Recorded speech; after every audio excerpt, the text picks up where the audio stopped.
Thank you, sir. It's easy button up here, and it's dry. That's a big thing. We hadn't had a rain game in a long time, though. It's been months of years.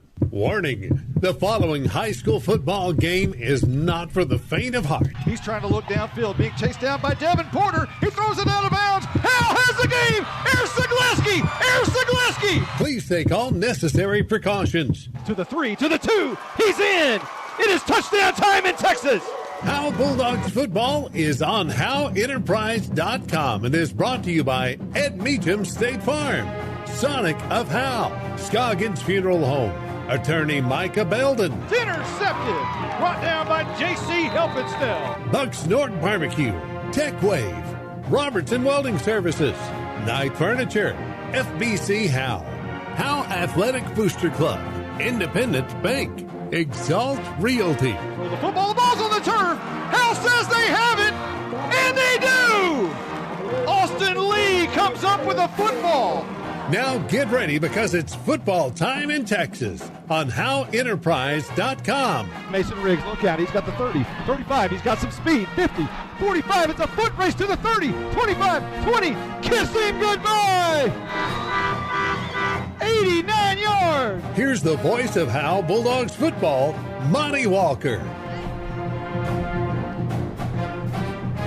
Here comes the rain again, falling on my head like a memory, falling on my head like a new emotion. I want to walk in the open window. Okay, that's enough of that. Okay, it's raining or it's misting, and another night of raincoats and mud boots, watered down nachos, and slippery ponchos. It's natural grass or natural mud.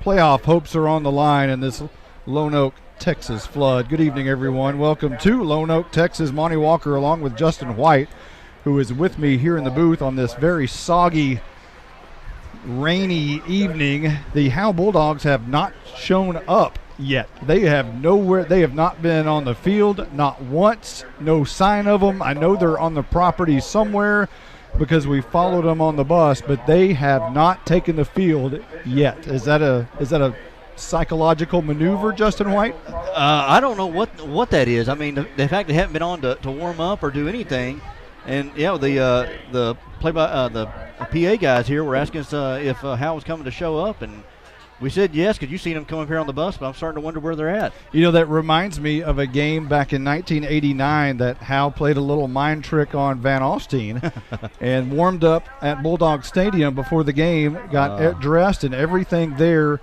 and then got behind a bus and a car, a sea of headlights all the way to Van Alstyne. It was like the Field of Dreams. And then Howe got off the bus, lined up for kickoff essentially, and went about business that night. And psychologically it overwhelmed the Van Alstyne Panthers, and perhaps maybe that's what's taking place here tonight. I'm not sure. Well, I know Coach Jay is trying some different things here. You know, we've had some bad luck with travel and things like that. So maybe this is just a different tactic he's using here tonight. We need all the luck he can get, all the changes we can. We've had some trouble here in the past, so hopefully that can change tonight. Well, this is game number 762 for the Howe Bulldogs. Howe has a record of 385 wins, 352 losses, and 24 ties going back to the first game on September 20th, 1935. Howe versus Lone Oak. The Buffaloes lead the series 3-2, having won the last meeting with the two schools back on September the 9th, 1999. That was a score of 35-7 here at Buffalo Stadium. Howe's first win in the series was a big one for the Bulldogs as they defeated Lone Oak 21-12 over in McKinney on November the 27th, 1970 for the bi-district title. And that was a big night for the Howe Bulldogs, who hadn't won a playoff game since the 40s on that night. It was a huge night for the Howe Bulldog football program. Howe's other win against Lone Oak came at Bulldog Stadium on September the 4th, 1998. That was another great football team. And that score that evening was 41-7. The Bulldogs so far have rushed for 1,518 yards through 7 games. They need 57 yards to surpass the total from a year ago. However, the Bulldogs had 833 yards passing in 2017 and only 137 so far this year.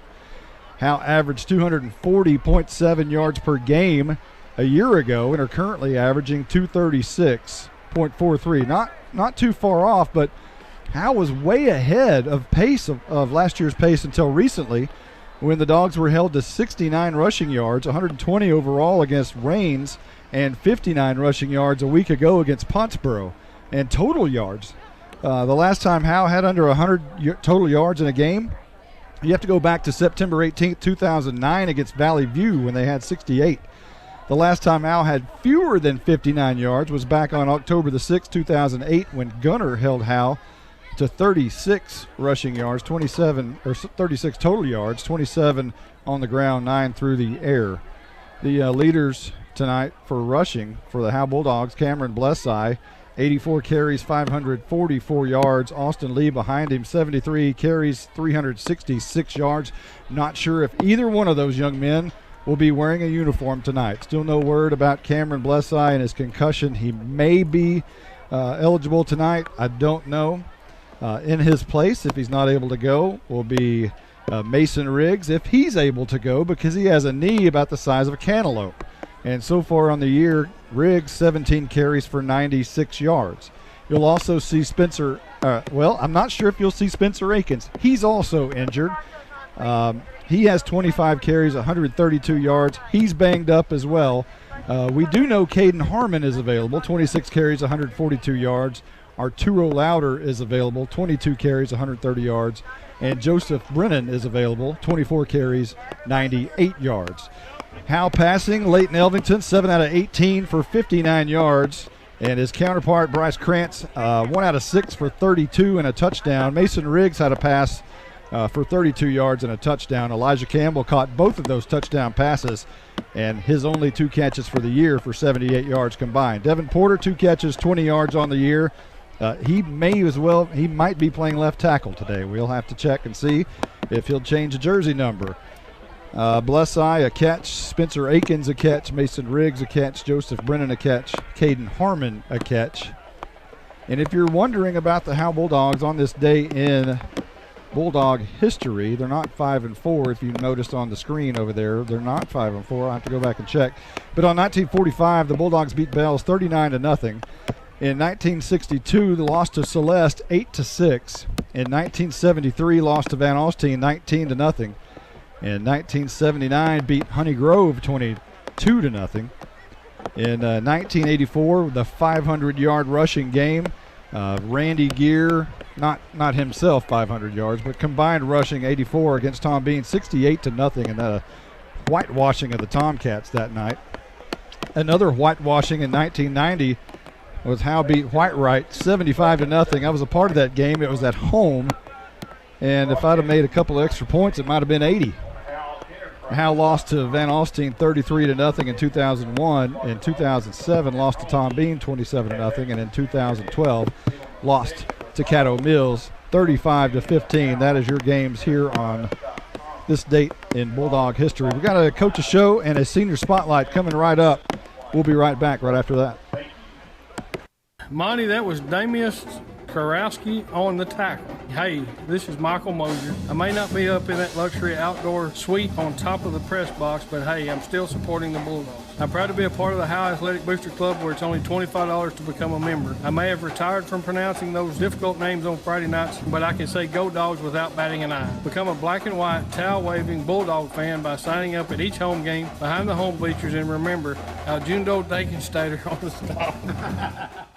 I'm attorney Micah Belden, and I will always be a Bulldog. I'm a proud graduate of Howe High School. The great leadership from our teachers and coaches helped me be able to become one of the few certified criminal law specialists in Texas. While I love the black and white, in trials, everything is not always that way. If you've been investigated, arrested, or charged with a crime in North Texas, you need to call me now at 903-744-4252 for a free consultation. I'm board certified by the Texas Board of Legal Specialization, Principal Office, Sherman, Texas. Welcome to the Howe Bulldogs Coaches Show with Bill Jailing. The Coaches Show is brought to you by FBC Howe. Now let's join Monty Walker with Bulldogs head coach Bill Jailing. Coach, another week. Let's talk about last week a little bit. Bulldog Stadium. She may be 83 years old, but she held up pretty well. Looking over our shoulders, she still looks well, but they played to your advantage, I think. What do you think about games like that? It's kind of old school, but I think those are kind of fun. Yeah, it was a fun night last Friday night. I mean, it was a mud fest, and that's why you play this game. I mean, growing up on the East Coast, that's what we played in every Friday night. So I was excited Friday. I thought it was a great atmosphere for a football game. The turf was wet and everything, which played to our advantage. By the fourth quarter, though, I think it was kind of hurting both teams. You could see it, when our running backs even tried sticking their foot in the ground, they were slipping and falling too. So, but that's football, on a grass field. But I think it was meant to be played on a grass field. I don't think football was ever meant not to be played on a grass field. But it did play a good factor. Our stadium held up well. But I think it affected both teams last Friday night. Well, defensively, I think it may have played into your advantage. It's a pretty powerful offense over there at Pottsboro. It took them to the fourth quarter down only 14-0 with shots all over, opportunities all over the field. So talk about your defense and how well they played. I thought our defense played outstanding last Friday night. They were flying to the ball. They were playing assignment football. We went to the 3-3 stack last week, and I think the 3-3 stack is a great defense for our kids. I think it gave Pottsboro some fits with our movement and how we were stunting and stuff. I thought our secondary played outstanding. We added some different coverages as well, but overall defensively they did their job. I mean, they gave us opportunities, forcing 3 turnovers, holding Pottsboro to 14 points halfway through the fourth quarter. They did score in the end, but I think attrition just took over. They kind of wore us down with their 2 platooning, and our kids were out there the whole night. But overall defensively, I thought we played an outstanding game. Well, you were down to 20 kids, as you mentioned earlier on, but that kind of affected the offense possibly too. You're just running out of kids offensively. Yeah, offensively we ran out of kids. Mason Riggs pulled a groin in the first quarter, which hurt us. That was one running back gone. Then Arturo Lauder went out in the second quarter with an ankle injury, and then Spencer Akins, had a pulled groin in the third quarter. I don't think he played it down in the second half. So we were kind of running back by committee in the fourth quarter just because we were just down so many kids. I think we suited up 24, but by the end of the night, I think only 19 were functional by the end of the game. But I tip my hat to those kids. They played hard last Friday night, and that's all I can ask of them. Like I told them when I got here, I said, guys, I never care what a scoreboard reads, just as long as we're playing 4 quarters of football and going 100 miles an hour. And they did that last Friday night, so I was very proud of them for that. We'll take a quick timeout, and when we come back, we'll talk about Lone Oak. The First Baptist Church here in Howe, Texas would like to invite you and your family to a celebration of our Lord and Savior Jesus Christ. Each Sunday morning at 10:30, we meet for worship at 100 East Davis Street in Howe. Prior to that, we have relevant Bible fellowships for all ages beginning at 9:15. Join us each week to declare the hope that is found only in Christ. Be ready to experience the life-changing power of the gospel. There is only one message for every generation, and that message is Jesus. All right, Coach. It's been a little interesting week. The rain has not stopped since Friday night. So what does that do for a practice schedule? We have to adjust everything with the weather this week and even a little bit last week. Yesterday was the first day we got to go outside for the first time, and it still wasn't fun out there. I mean, it was raining, it was wet, it was muddy, but it definitely affects us because when you're playing spread teams week in and week out and we're practicing in the gym, it's hard to simulate the 50-yard field. It's hard to simulate the separation of the receivers. It's hard to run routes against our secondary. And offensively, we're very limited on what we can do inside the gym. You can't bang like you really want to on Monday and Tuesday. So it does play a factor, but, we just got to overcome and adapt to it as well. So we're not the only school that's dealing with that issue.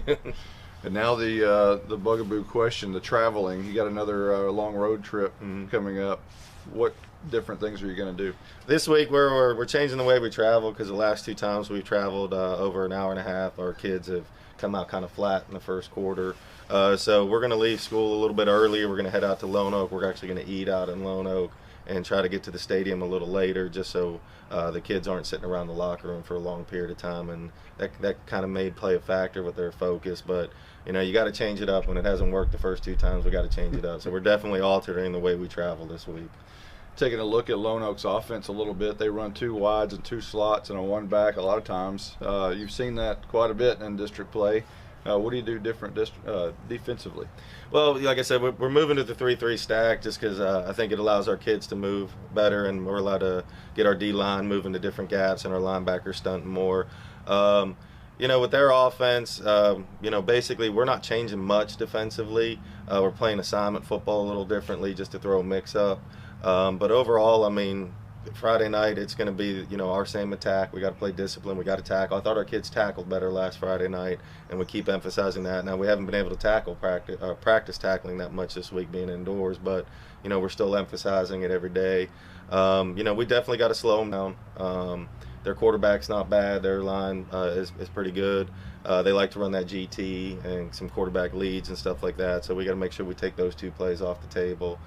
Throwing the ball, teams are going to throw on us. They're going to challenge our secondary. So we just got to make sure we're playing assignment football in the secondary as well. Offensively, you shuffled some kids around last week. Mason Riggs was playing tight end. Who's your tight end this week? Well, we got a couple kids that we've been rotating to tight end. We might not even show a tight end this week. We're definitely mixing things up offensively to help our game planning because they've been stacking the box, shooting the gaps the last 2 weeks on us. So we're definitely doing some things differently to counter that. But we're still a ground and pound team. We're still going to run the ball 90% of the time. We're definitely going to try to throw the ball a little more just to loosen them up. But the weather will play a factor Friday night as well. It's supposed to be wet and cold and sloppy again Friday night. So, we're going to do what we got to do offensively. We definitely need to make some adjustments offensively because the last 2 weeks we've kind of sputtered on the offensive side of the ball. So we've really been emphasizing that this week.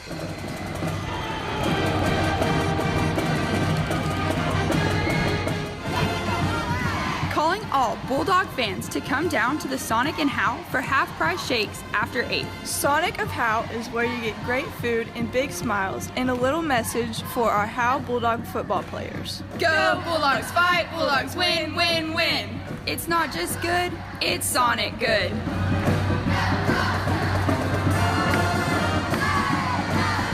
Hey Bulldogs, great news. I'm your hometown realtor and I'm also a Bulldog. Hello, I'm Kevin Sarles and I'm with Exalt Realty.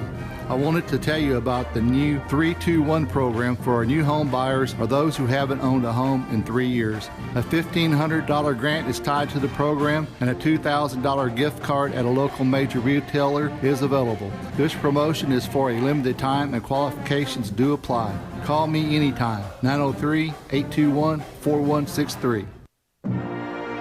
Welcome to the Howe Bulldogs Senior Spotlight, brought to you by Ed Meacham State Farm. Now let's join Monty Walker with this week's senior. All right, this week we're featuring seniors Logan Elvington and Devin Porter. Logan, we'll start with you. You've had a couple of brothers on the team and had a brother play a couple of years ago, got a brother playing this year. What's it like and also having your dad there on the field with you? It's really competitive. I always try to go up and, hit Leighton or, make fun of him if he does something wrong, but it's all in, good nature, trying to make him better. So if he comes off the field and something bad happens, you start ripping him right there? Yeah, a little bit, but he knows it's for the good. So talk about your dad. He's been your coach, since 7th grade, probably maybe even before then. How cool is it to have your dad on the sidelines with you? It has its ups and downs because he knows everything that goes on the practice field, but at the same time, he's a better coach, to me at least. What are some things you're involved with outside of football? I'm involved in the FFA. And are you showing anything this year? I'm showing a steer and a pig this year. So do you get involved with your animals? Do you name them and stuff like that, or you just kind of stay away from that? Yeah, I name them. What's their name? Bruce Jr. Which one's Bruce Jr., the steer or what? The steer. Okay. All right, Bruce Jr. I like that.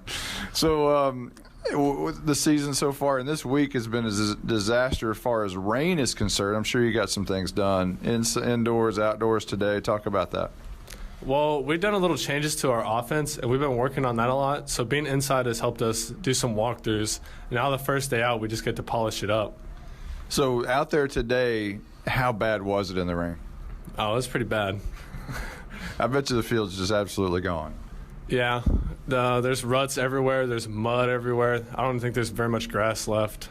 This is more than a bundle. This is way more than a combo deal. It's your sanctuary, your home field. It's where everything happens. This is your home, your car, your memories. And you want to be sure they're protected with home and auto insurance. As your State Farm agent, I get it. That's why I'm here to help life go right. My name is Ed Meacham, and I'm your Howe State Farm agent. Give me a call at 903-892-3923 or on the web at mredinsurance.com. All right, well, let's talk to your compadre here, Devin Porter. Devin, what are some things that you're involved with other than football? I'm involved with basketball and track and baseball. So talk about basketball. You played for Coach Johns a year ago. At transition, Coach Johns was a brand new coach coming in. What was the difference with him? The intensity of practice. We ran a lot more, but he's just overall better coach. So let's talk about the season so far. It's you started out 3-0 and have been struggling. Has it been a better practice week? It's up a lot more since we haven't been on. I think we're ready. Well, how Bulldog fan doesn't know about Devin Porter? Pretty funny. I eat a lot. That's about it. What do you eat? What's your favorite food? Oh, quesadillas by far. Are you heading downtown to Gabriella's, getting you some quesadillas at times? Every other day. All right, that's been our Senior Spotlight with Logan Elvington and Devin Porter. We'll be right back right after this.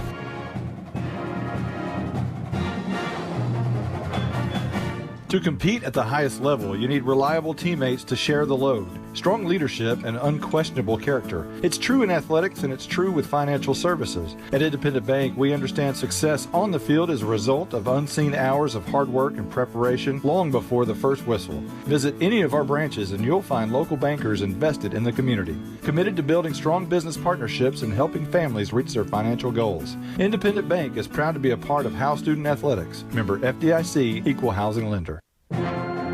You're invited to the one and only Buck Snort Barbecue in downtown Van Alstyne, Texas.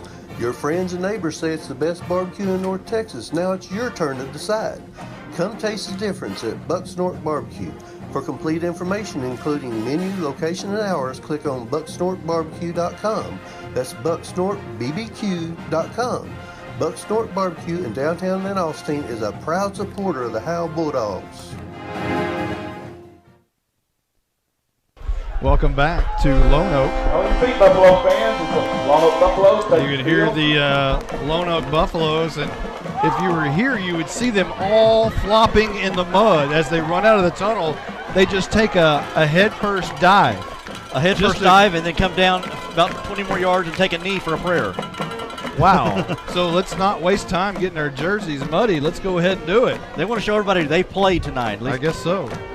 The Howe Bulldogs, meanwhile, have made it here. They've made it on the field. In case you were wondering from a moment ago when we were talking about they haven't shown up yet at the beginning of the broadcast. They are here. They're lined up on the far side in white uniforms, black pants, and the customary black helmet with black face mask.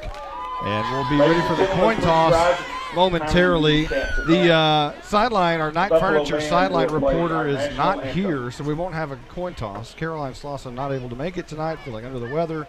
I don't blame her being outside in this mess. I think we're just about ready for the national anthem.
It is football time in Texas. This is the time of year you really love being a football fan. It's starting to get a little cool, it's starting to get a little wet.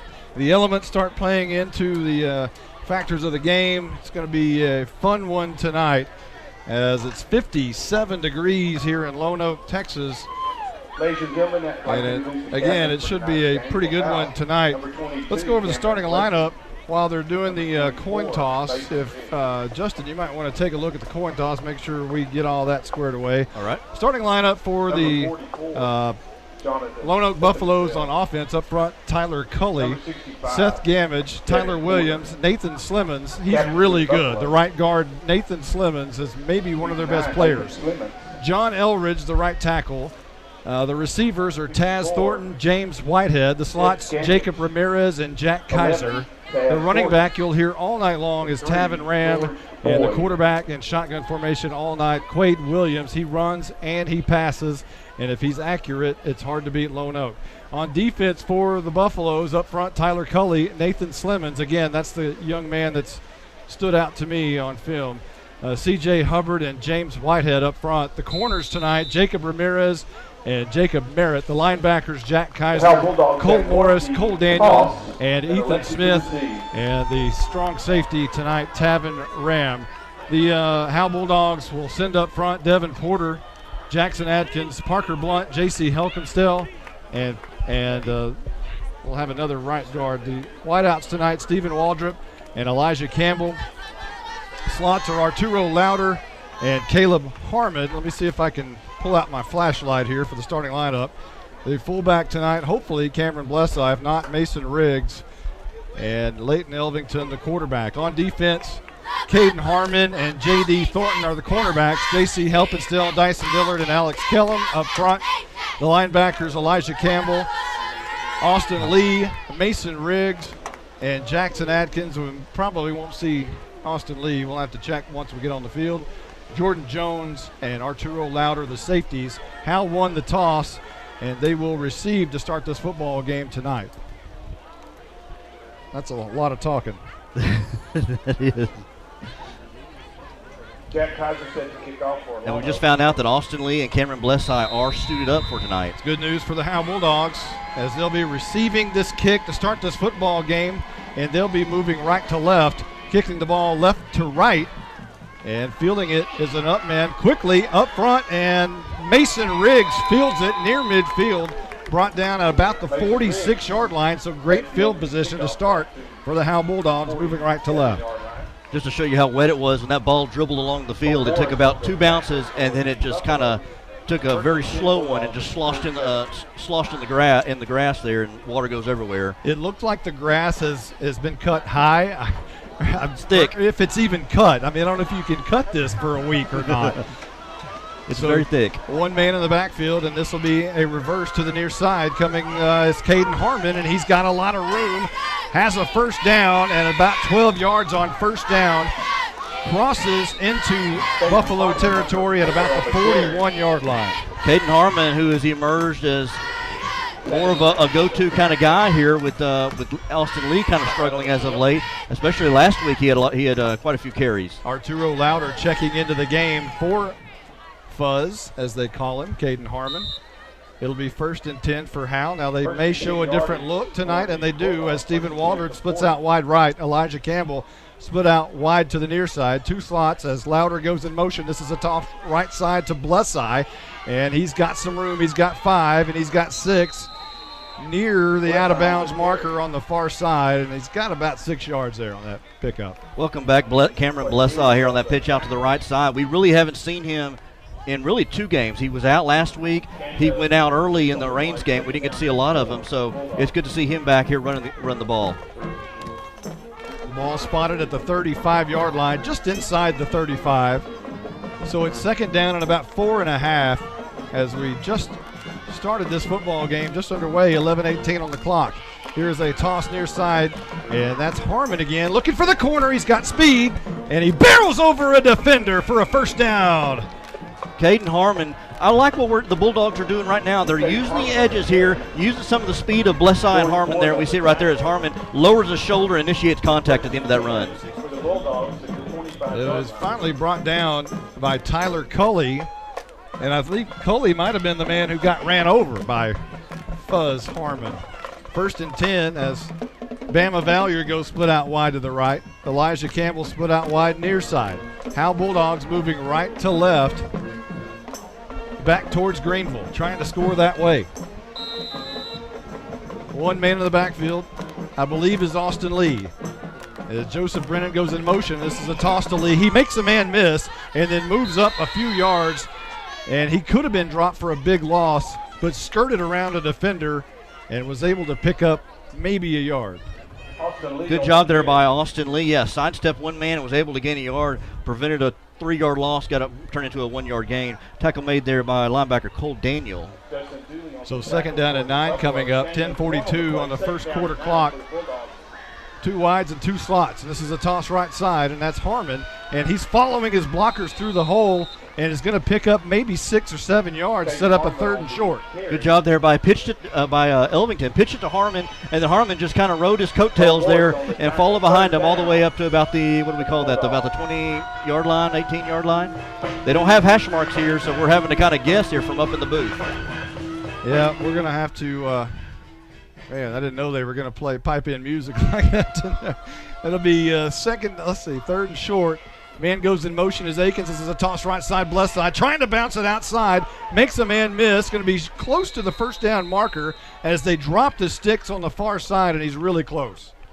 Blesseye hit a man, bounced out, tried to use his speed to get around the corner. I think a flag, something came out. I'm not sure if that was a flag or not. There's no indication as the officials are huddling right now on that far side. That would be. There may not have been a flag. That may have been just mud come up. No, it was a flag. That's a hold. That's a back-breaking penalty early in a football game, especially when Howe is driving all the way down towards that end zone. Looked to have picked up a first down, and now the hold is going to. And now they put themselves in, unfortunately, a familiar situation all season long, or at least these last few games, 3rd and long. Elvington wants to pass. The screen pass out near side, and that's Harmon. He's got a few yards, and he's finally slung out of bounds after a gain of maybe 4, which will set up a 4th down. And man, this is at about the 20 goal, and you're too close to punt. Yeah, I think you got to go for it, but it's kind of it's a 4th and about 8. So Riggs is coming in, and I think it's 4th and 7, and that is a huge penalty that cost the Howe Bulldogs right there. That holding call was massive. Elvington under center, 4th and 7. And he'll toss, and whistles blow, and flags fly, and it's a false start against Howe. I saw somebody. So now they're getting in the area of, hey, let's just go ahead and punt this thing. Maybe do that, play the field position game. 4th down, 12. Well, the ball's still spotted at the 27, so you're still too short to punt. Yeah, you're looking now at a 4th and 12, 4th and 13, so we'll probably see the arm of Elvington or maybe even Krantz. Well, the Bulldogs were just marching, doing at will what they wanted to do, and then the flags have hurt them on this drive. 4th and 12. Elvington wants to throw, rolling out right, and he throws it, and it's incomplete. Looking what it appears for maybe his brother. I know that's Bama Valier, I believe, and it falls incomplete. So a turnover on downs. As, boy, what a shame that was. That was a golden opportunity, but Howe shot himself in the foot with double barrels. Yeah, that penalty, as you said, was backbreaking there. And on that last play there, he sprinted out to the right side, threw it basically at the feet of the receiver there. And even if he had caught it, he was probably about 5-6 yards short of the first down marker anyways. So let's see where they're going to spot the ball. It looks like at the 27-yard line, and that's where Lone Oak will start for the first time tonight, moving left to right. And this is a handoff to Ram up the middle. He's got a lot of room, and he rams his way to a first down at about the 35, 40-yard line. I believe that's the 40. So it's about 12 yards as Leighton Elvington makes the tackle. This is going to be a hold against Lone Oak, so maybe double barrels going both ways here. Yeah, just got to draw off the middle there, and yeah, probably a hold there, maybe around that offensive line possibly. 9:36 on the first quarter clock, no score, just underway. Howe has had one possession. We're driving it at will. Started at their own 46-yard line, got all the way to the 27, and started shooting themselves in the foot with penalties. Ended up turning it over on downs. Here's first down and 20 for Lone Oak. And this will be a handoff once again to Ram as not as much room here. It's going to be stood up after a minimal gain of maybe 1 or 2 yards. Good job there by, well, I was going to say look for 65. I'm going to have that on my roster. Well, it may be Devin Porter. That Porter? It looks kind of like Porter, yeah. Porter has changed numbers from 89 to 65. Sorry, yes. So 2nd down and 14 coming up as they'll spot the ball. Where is that, Justin, at the 22? Yes. And whistles you can probably hear, as this has been a sloppy game so far, not just the field but the action. You took the words right out of my mouth. I was thinking, man, the field conditions are bad and the play of football is bad for both teams. So they'll back this one up, and now it's 2nd down and Emory Raines. Take down 19 for Lono. About 19 to be exact. Quade Williams, the quarterback, is going to roll out. Now he's going to hand off near side, and Ram has got a lot of room. And he makes one defender miss, and he's got more room, tripped up, and finally brought down after a 1st down run all the way near midfield to the 43-yard line. Good job there by the Lone Oak offensive coordinator there to have kind of a ran to the left side and then cut back over to the right side, kind of a misdirection, and be able to pick up a lot of yards there. Big 1st down for the Buffaloes. 20 yards on the carry. It'll be 1st down and 10, moving left to right. 8:22 on the 1st quarter clock. Handoff, Ram. No, this is going to be a quick pass, and it's caught over the middle. Another 1st down, and finally slung down by Elijah Campbell is receiver Jack Kaiser. And that'll move the sticks again, and now the Buffaloes are in Howe territory. Williams there with a nice strike there to Kaiser across the middle. Kaiser tipped it around in the air for a few times before he was able to secure it. It was a nice catch, hauling it in after he batted it around like a volleyball for a while. Williams in the gun, and he's going to make it on the high snap. Now he's going to take it right up the middle on the read option, and he makes 2 Bulldogs miss, and then finally slips down waiting for a block. It's going to be close to another 1st down for Lone Oak. Quade Williams, they're going to have to watch his mobility. Kind of ran there the read option, a lot like Luke Shepard for Raines did a couple of weeks ago when they gashed Howe for a lot of rushing yardage. 9 yards on the carry for Williams up the middle, and they finally bounced it out right. And they'll set up a 2nd down and short. 2nd down and 2, so give him 8. Williams in the gun, 2 receivers. The 3 receivers left side looking that way. Now backside is hit hard. It is Ram as he makes the catch and is punched down in a hurry by Elijah Campbell.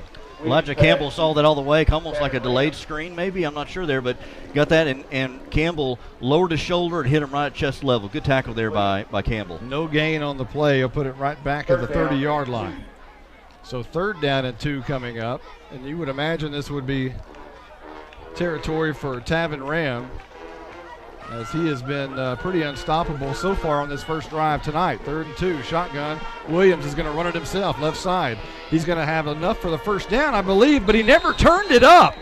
He had ample amount of room around the left edge, but kept running laterally down the sideline and never turned it up. It was like he was trying to get around the corner and never, went upfield, and I don't think he got it. I think he's short of the 1st down. He is short of the 1st down at the 29-yard line. 4th down and 1, and Howe's trying to turn him away on the quarterback sneak. I'm not sure. It's going to be very close, as the Bulldogs D may have turned him away. I don't know how they don't pull the chains here. Well, and the officials coming from the sideline there, and it looks like they're giving him a real good spot. Yeah, they got an excellent spot, but they try to quick snap it there and catch the Bulldogs napping. Well, they didn't.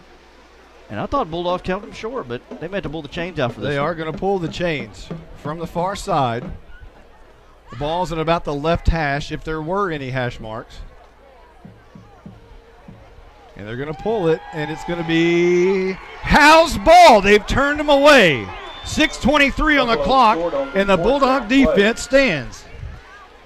All right, so use that as confidence now. You moved the ball on the last drive, so you know you can do it. Now you just got to play cleaner football, mistake-free football, not have as many penalties here. But good job there by that defense. Defense continues to stand, coming from last week here when they were able to slow down Pottsboro.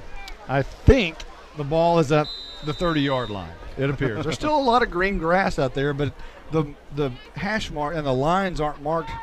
Either they're not marked well or they're just all rubbed up, and I can't tell. But anyway, it's 1st and 10 for Howe, and here's a toss near side. That looks like Mason Riggs trying to find the near corner. He does turn the corner, and he tries to run over a defender right out of bounds on the near side, and he picks up good yardage right at first down marker. It's going to be close. I saw that coming, too. I saw Riggs use the stiff arm there, and when he turned that corner, I said he's going to initiate contact on somebody. He's going flag down, and I think we're going to have a block below the waist. Unbelievable. Just when you get momentum, the double barrels come right back out. Block below the waist, personal foul against Howe. Call against the Bulldogs. So again, something the Bulldogs are trying to avoid is put themselves in long yardage situations, and they do it again on that penalty.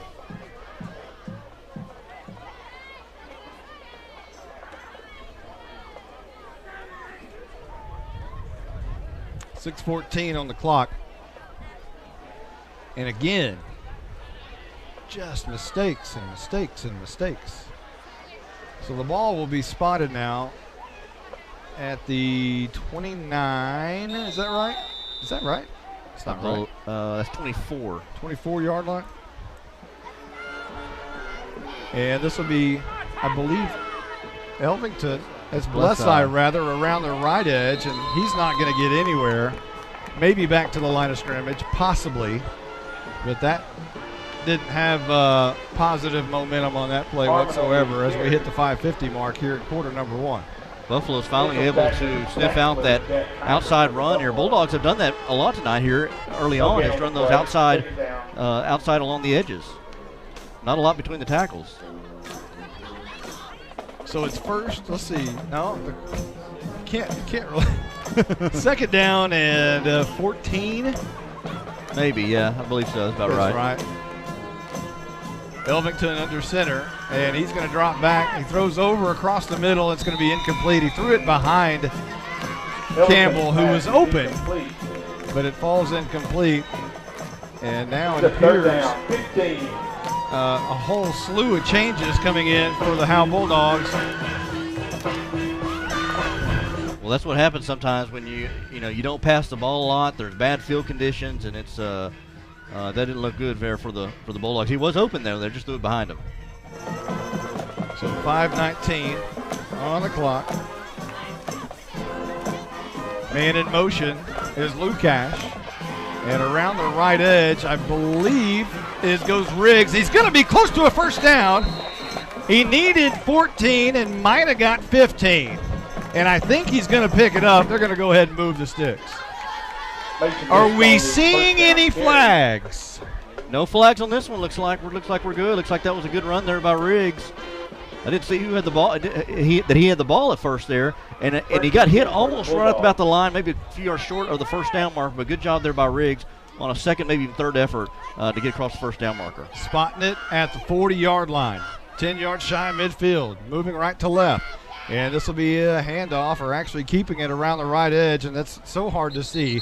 For one thing, it's getting dark. It's not just dark outside, but it's not real dark on the not real lit here. It's kind of a dark lit setting. If that makes any sense whatsoever. But I believe that was Blesseye around the right edge. It's hard to see. The field's not good condition, great condition, and rightfully so because of the rain. So it's been hard to see all along. Meanwhile, Stephen Braswell says there's a flag possibly on the ground. I saw one too. And they're sorting it out right now.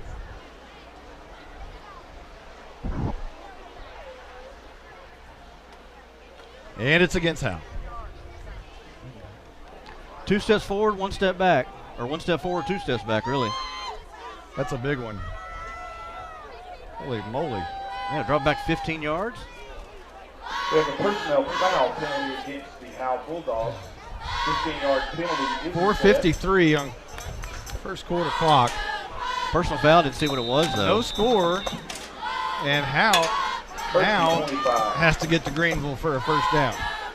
Elvington will try to run it around the right edge, and Riggs now has it, and he's out after a pretty nice game of maybe 8 or 10 yards, but well shy of the first down. And now for another personal foul flag comes in. That one was thrown very high. Very high and very late. And it was over by the Howe bench.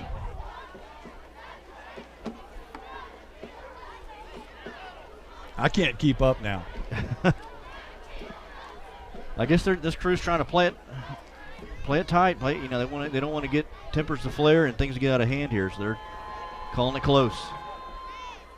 It was a good run by Riggs, maybe 10 yards or so, but when he got out of bounds, personal foul. There was a flag flew over there, and now another personal foul against Howe, and they'll back this one up again. So the Bulldogs got all the way up, I thought for a moment, to about the 40-yard line, and they did. They got to the 40, and now they're going to be pushed way back to about the 15. I think that's about the 20. Is it 20? It's hard to see. Okay. Let's say it's the 20-yard line. Third and 30. At their own 20. This is a handoff up the middle, and maybe a few yards there. Not much, maybe a couple. And again, it's going to be really hard to tell who has the football at this point. That was Caden Harmon, looked like, with the handoff just right up the middle. And that was pretty much, you knew you weren't going to get the 30 yards, so let's just see if we can get a little breathing room for a punter. And Elijah Campbell has been doing the punting for Howe. We'll see if he goes back out there on 4th and maybe even Leonard. And again, this seems like almost like the last couple of weeks the Bulldogs have struggled with penalties and personal fouls. And we talked about one thing about getting beat by the team, but beating yourselves. 4th and 35. Campbell's going to punt this one away. It's a low wobbly kick, going to bounce at the 45. Take a good Howe bounce and stick in the mud right at the 50. I mean, it's stuck right at the 50-yard line, and that's where Lone Oak will take possession on their next possession right here with 3:40 on the clock in quarter number 1, and now another Howe flag. punt goes out of bounds at the 50-yard line. False start against Howe. Illegal procedure. Well, the first drive of the game looked good until that holding penalty, and now Howe's just kind of falling apart here. Yeah, about the first 8 plays were magnificent for the Bulldogs. Since then, backwards because of penalties. There'll be a legal procedure against Howe. They'll spot it on they'll mark it off on the, or did they decline it? No, they'll mark it off right here on the 45-yard line, and that's where the Buffaloes will take possession at the Howe 45-yard line. 1st and 10, moving left to right. It'll be Quade Williams in shotgun formation with Tavin Ram standing just to his right. 3 receivers near side. And this is going to be Williams running around the right edge. He's got plenty of room, plenty enough for a first, about 12 yards, close to about the 28-yard line. I think that was a design run, high snap. And it threw off the timing just a little bit. Ram kind of ran up in front of him there. I don't know if he was trying to maybe try to hold it or give it to Ram, and he ended up keeping it going around the right side. Give him the 33-yard line, rather, instead of the 28. Again, it's kind of hard to see the numbers down there. No flags on the play. 3 receivers near side, 1 up top, and Williams in the gun. This time he is going to hand it to Ram, and he's got a lot of room on the right side, and he bangs over a Bulldog close to a first down. Ram on the carry. Yeah.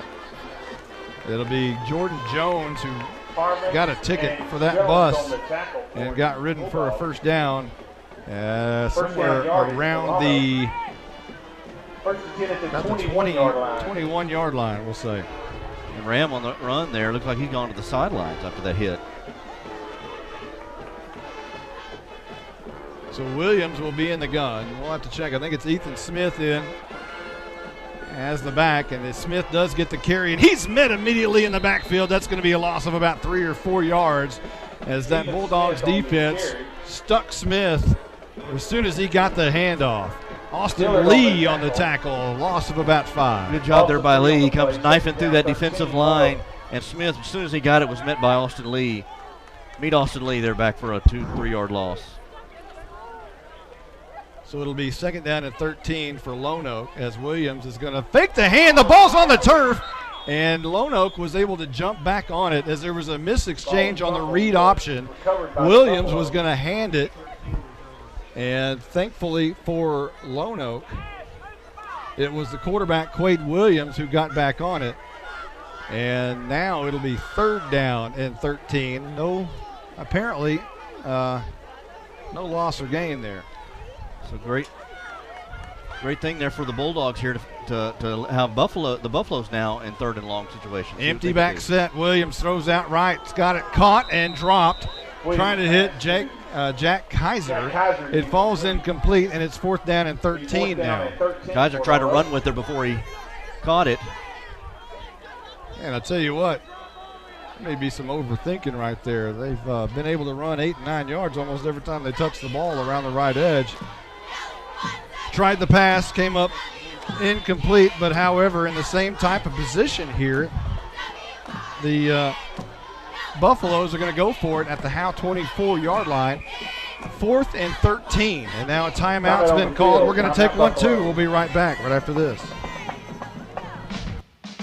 Exceeding your expectations is what we strive for here at Scoggins Funeral Home in Van Alstyne.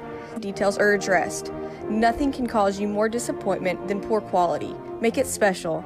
Make it Scoggins Funeral Home. We put our name on it. Tommy and Bobby K. Scoggins are here with you in your time of need. Visit scogginsfuneralhome.com. If you're looking for a welding company that will always meet your expectations, we are just the team you need. Robertson Welding Service can do industrial, commercial, or domestic. Robertson Welding Service guarantees the quality and satisfaction of your project at a fair price. We provide precision, custom, and repair service in all steels. We even weld aluminum and stainless. You can be comfortable that Robertson Welding Service is the right company for your project. 13, Lone Oak going for it. Williams drops back, throws it out, incomplete. Howe's going to take over on downs if there's no flags, and I don't see any.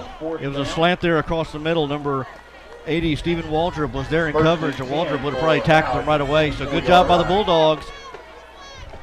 Howe will take over with 1:44 left in quarter number 1. No score. And now able to see if they can, almost in the same position they were in on the last drive, get the ball about the 25-yard line. And see if they can do this without any penalties. Yeah, exactly the 24 as they were a moment ago. Brennan goes in motion. Elvington's going to toss right side. I think that's Blessai. He's met in the backfield. That's Riggs, rather, and he's going to lose a yard as he was met immediately as soon as he got the toss. It was a toss sweep to the right side. We're seeing a lot more of Mason Riggs here tonight.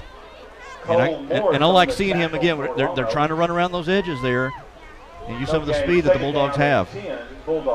Apparently he made it back to the line of scrimmage. No gain. 2nd down and 10 for Howe. 1:17 and rolling here in quarter number 1. 2 slots and 2 wides. Elvington under center. And coming near side is Fuzz. And he's trying to, that's Krantz rather, trying to break out of the defensive end coming over. He can't do it. And he's tackled either for a loss or no gain. Maybe a loss of 1. Krantz on, looks like maybe that trap play, trying to come around this near side here on the Buffalo side, and good job by the Buffaloes, able to sniff that one out, and it's going to put the Bulldogs again in a 3rd and 10 situation. So 3rd down as they jump around here. We're going to try to turn down the crowd. I guess they do that so we don't get copyrighted. 35 seconds left to go in quarter number 1. First 3rd down and 10. Shotgun formation. Elvington, rarely see that, throws it out right down the field, and this is going to be one hop for Riggs, who I don't think he even saw the pass. It falls incomplete, and it's 4th down and punt time for the Bulldogs. But hang on, there is a hanky on the far side. Let's check that. Yeah, Elvington threw that off balance, and Mason Riggs had him turned around for it. It was lucky it was not intercepted. It was thrown right at the feet of the safety, Tavin Ram. But he was unable to come up with it. Penalty is declined, brings up 4th down. So it was a penalty against Howe, but the Buffaloes have declined it, which sets up a punt situation once again for Howe.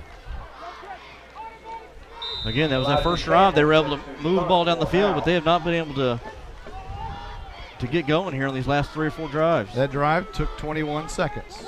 Here's Elijah's punt. It's a low, wobbly kick, going to bounce. It's a great punt, and it would have bounced a long way if it weren't for the mud, but it sticks on the Lone Oak side at about the 38-yard line. So that's where the Lone Oak Buffaloes will start with 14 seconds on the clock here in quarter number 1. I think so far this Bulldog defense has done a pretty good job there of kind of containing this Lone Oak offense. And the Bulldog offense has done a pretty nice job other than the penalties. Yeah, they've been able to move the ball some, but they get flagged every time. So 1st and 10, this is going to be Williams going to keep it around the left edge, and he is going to be brought down after a gain of about 3. And that'll bring up 2nd down and 7 coming up. Williams on a quarterback keeper trying to get around that left side. That's the end of the first quarter, and all knotted up at 0 right here tonight in a wet, soggy Lone Oak. We'll be right back right after this.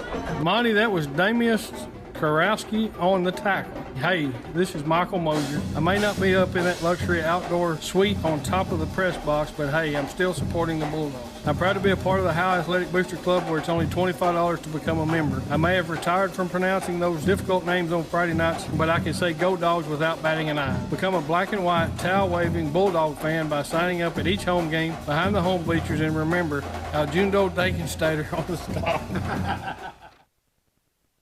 I'm attorney Micah Belden, and I will always be a Bulldog. I'm a proud graduate of Howe High School. The great leadership from our teachers and coaches helped me be able to become one of the few certified criminal law specialists in Texas. While I love the black and white, in trials, everything is not always that way. If you've been investigated, arrested, or charged with a crime in North Texas, you need to call me now at 903-744-4252 for a free consultation. I'm board certified by the Texas Board of Legal Specialization, Principal Office, Sherman, Texas. 2nd down and 5. 4.5, 5 coming up, or 6 rather, for Lone Oak as we switch sides of the field, and Ram's going to get the carry right up the middle. Squeezes out of a couple of tackles on his way for about 3 or 4 yards, just shy of midfield to the 47-yard line. Draw up the middle to Ram. Showed a little bit of patience there. Stopped. Saw one hole. Went to a sidestep to another direction. Able to get about 2 or 3 yards. 3rd down and 2 coming up for Lone Oak. Again, moving right to left now. They flip sides. Lone Oak in all red. Red bottoms, red tops, white helmets. Kind of a Pottsboro look to them. And this is going to be a quarterback keeper around the left edge. 1st down and more for Quade Williams, who's finally brought down, I think, and now finally brought down by Elijah Campbell, but not after a pretty big run deep inside Howe territory, somewhere around the 39-yard line, the 38-yard line. Again, another athletic quarterback that the Bulldogs are facing. They're going to have to keep an eye on Quade Williams. I almost think that at this point you maybe need to have a spy or make him throw the ball. Well, and he throws it well on occasion. He goes in shotgun here, and he's going to hand it this time to Ram, who carries Devin Porter for about 5 yards. Yeah, Devin Porter made initial contact right about the line of scrimmage, but he got carried about 4 yards there. So they'll spot the ball at about the 35-yard line, right on the 35. I think that's the 35. It is. From the 35-yard line. And we're with 10:51 on the clock here in quarter number 2. Defense needs to make a stand if you're a Bulldog fan. And there's a low snap, and Quade Williams has to just fall on it. That's going to be a loss of about 5 since he was in shotgun formation. They'll back that one up, and it'll now be a 3rd down rather, and pretty long. 3rd down and maybe around 11. I'm not sure if that ball was, if it was just because it was slick or he just kind of mishandled it. I'm trying to see, is it still raining out there, Steven? It's still raining out there right now. It's just a drizzle coming down. So 3rd down and 11. Shotgun. And Williams wants to throw. It's batted at the line of scrimmage. Almost a great catch by Jack Kaiser. One-handed with his left hand as he went across the middle. Stuck his paw up there, and I thought he was going to stick it, but the ball was tipped at the line of scrimmage. Yeah, nice arm there. Nice little throw there. Nice laser right there by Williams to Kaiser. That was a Brett Favre-like throw. As he faked the hand to Ram and read it a little bit. He did a nice fake of even running with him for a second and then pulled it and shotgunned it right across the middle. And it's punt time now. 4th and 11. High snap, but dug out. And a nice kick. It's going to bounce and die inside the 5-yard line. Or is that inside the 10? Inside the 10. And normally, if that on a dry field, that hits the 10, it probably rolls into the end zone. Not tonight. Tonight it hits the 10 and stops at the 9. So there's 10:02 on the clock here in quarter number 2. Howe's going to take possession once again. Let's see, they're going to spot it. Where are they going to spot it? Can you see that? Is that the 8? 9? Stephen Braswell says the 9. We'll go with that. He's got the binoculars. Coming near side is Waldrop. Split out wide at the top is Elijah Campbell. However, those white jerseys are now brown. And this is going to be a handoff straight up the middle on a trap play. And Austin Lee breaks out for a pretty big gainer. Still carrying 2 defenders with him. Near midfield. Won't go down to midfield. Wow. That was one of the greatest individual runs I have ever seen. That was actually Mason Riggs on the carry. Mason Riggs showing some massive strength. He just, and for somebody who struggled with ball security at times, he's able to hold on the ball and just carry defenders. I bet he carried him 20, maybe even 30 yards. There's some discussion with the official, and yes, you're right. There is a, let's see, it's a penalty against Howe. It's a sideline warning, so the run will stand, and what a run it was, baby. Wow. Maybe that's the spark here the Bulldogs need right now. Mason Riggs bounced out of the pocket and bounced out of the middle of the pile somewhere around, I want to say 15, 20-yard line? 25 at least, and now they're going to, what are they going to, is that a sideline infraction? Now they're moving the ball back to the 30. So a 15-yard penalty will now give Howe. Unbelievable. What the greatest part of Mason Riggs' run there is wiped out by the penalty. So it's first down and 10, and here's a handoff, left side, spinning out of a tackle, can't do it. And that's Elvington who actually kept it around the left edge, and now a late flag comes in on this one. Wow. And now another flag. It's getting chippy. We have a penalty flag on the play. I got 2 of them. Unbelievable.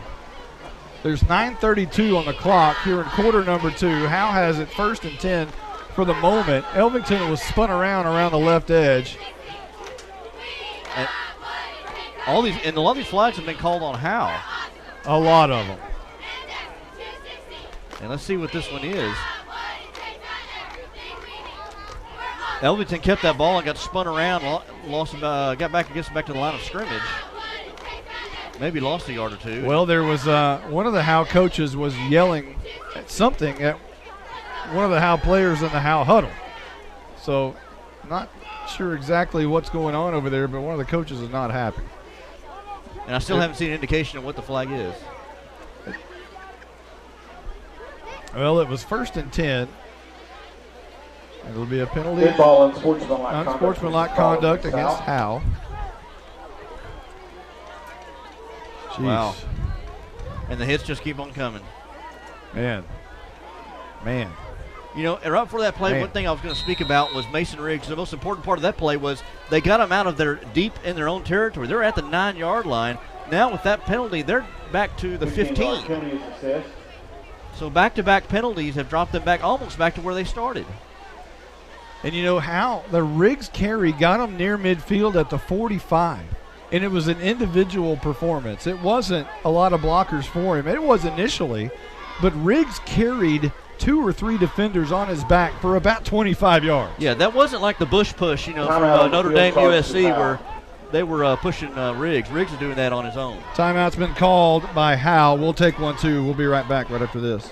First Baptist Church here in Howe, Texas would like to invite you and your family to a celebration of our Lord and Savior Jesus Christ. Each Sunday morning at 10:30, we meet for worship at 100 East Davis Street in Howe. Prior to that, we have relevant Bible fellowships for all ages beginning at 9:15. Join us each week to declare the hope that is found only in Christ. Be ready to experience the life-changing power of the gospel. There is only one message for every generation, and that message is Jesus. This is more than a bundle. This is way more than a combo deal. It's your sanctuary, your home field. It's where everything happens. This is your home, your car, your memories. And you want to be sure they're protected with home and auto insurance. As your State Farm agent, I get it. That's why I'm here to help life go right. My name is Ed Meacham, and I'm your Howe State Farm agent. Give me a call at 903-892-3923 or on the web at mredinsurance.com. Well, that was about, normally you're fighting to get 60 seconds on these timeouts. The officials want to get back to action. This one, I guarantee you, Coach Jay said, I need more than 60 right here. I need to talk to my troops. And then I need to talk to you, because that's what's happening. And I noticed he gathered all his players from the sidelines. Everybody, every player was in that huddle.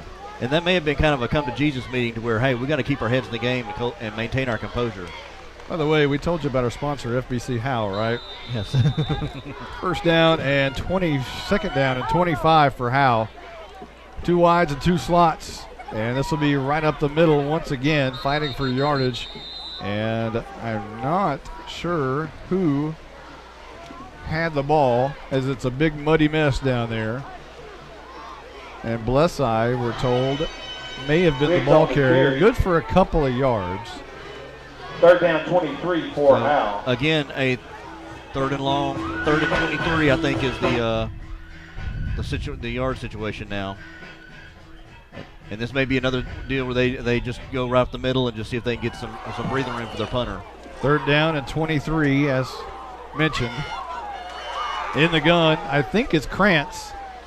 And he's going to hand off near side. Riggs trying to do it again. Riggs is brought down this time after a pretty nice game of about 8 yards, but well shy. That was Elvington, right? Well, I'm not sure. I think that was Krantz. But regardless, it's 4th down and long for Howe. It's punt time. Yeah, Riggs was with the run there on the like an end around there, and again got a little bit of breathing room for Campbell on this punt now. Campbell on to punt. So ball spotted at the Bulldogs. Is that the 26, Justin? I think that's the 26 or 30. Yeah, 26. Campbell, a good snap and a pretty good punt. Wobbly is going to take a good bounce over across Lone Oak territory to the 46-yard line, where it's killed there 46-yard line by Wyndham. And that's where Lone Oak will take over with 7:54 left to go before the half. Again, this Bulldogs defense has answered the bell tonight. Really, for the 2nd game in a row, they're getting used to being in these field conditions. You know, they had the game last week there in Howe where the field got beat up, and this one's getting beat up, and they're getting used to playing on this rough terrain. You know, we're not keeping stats up here, but I'd love to know how many penalties and how many penalty yards the Howe Bulldogs have had so far tonight. Still, here is Williams for a nice run of about 14 for a 1st down into Howe territory, and another late flag comes in. The ball was spotted at the 47, and we'll check the flag again. Tackle. Penalty flag on the play. Unsportsmanlike conduct, this time against Lone Oak. Wow. They have a red hanky for that? Okay. So what we understand is there was a push on Jackson Atkins late after the play. And if you know Jackson Atkins, that ought to be worth 2 penalties. That's a great young man. So they'll back this one up inside Lone Oak territory, way back to the 43-yard line. Well, now maybe both these teams realize these officials are calling it close. You got to keep your mouth shut. You got to get up and go about your business when the whistle blows. They're not going to let it get out of hand. 1st down and 14 is what the scoreboard says. A low snap. Williams is going to dig it out. It's on the turf. Howe has it. They picked it up. Running it back is Porter. He's to the 10. He's to the 5. It's touchdown time in Texas. Rumble, big man, rumble. Devin Porter, that's the 2nd time this year he's had a fumble recovery. No flags. Hallelujah. 6-0 Howe with 7:27 left to go in the first. Well, you can't do it on offense. The offense is struggling. Let's do it on defense. Great job there by Devin Porter with the scoop and score. Williams dropped it, tried to pick it up, dropped it again, and then Porter just saw it land there in the middle of the field, picked it up and scurried there, rumbled there for probably 45, 50 yards. Howe going for 2 here, not going to mess with the wet turf and Callie Vick and the snap and all that mess. And now, guess what? Not a flag, is it? It's a timeout on the field. Timeout, Howe. We'll take 1-2. We'll be right back, I promise. Calling all Bulldog fans to come down to the Sonic and Howe for half-price shakes after 8. Sonic of Howe is where you get great food and big smiles and a little message for our Howe Bulldog football players. Go Bulldogs, fight Bulldogs, win, win, win. It's not just good, it's Sonic good.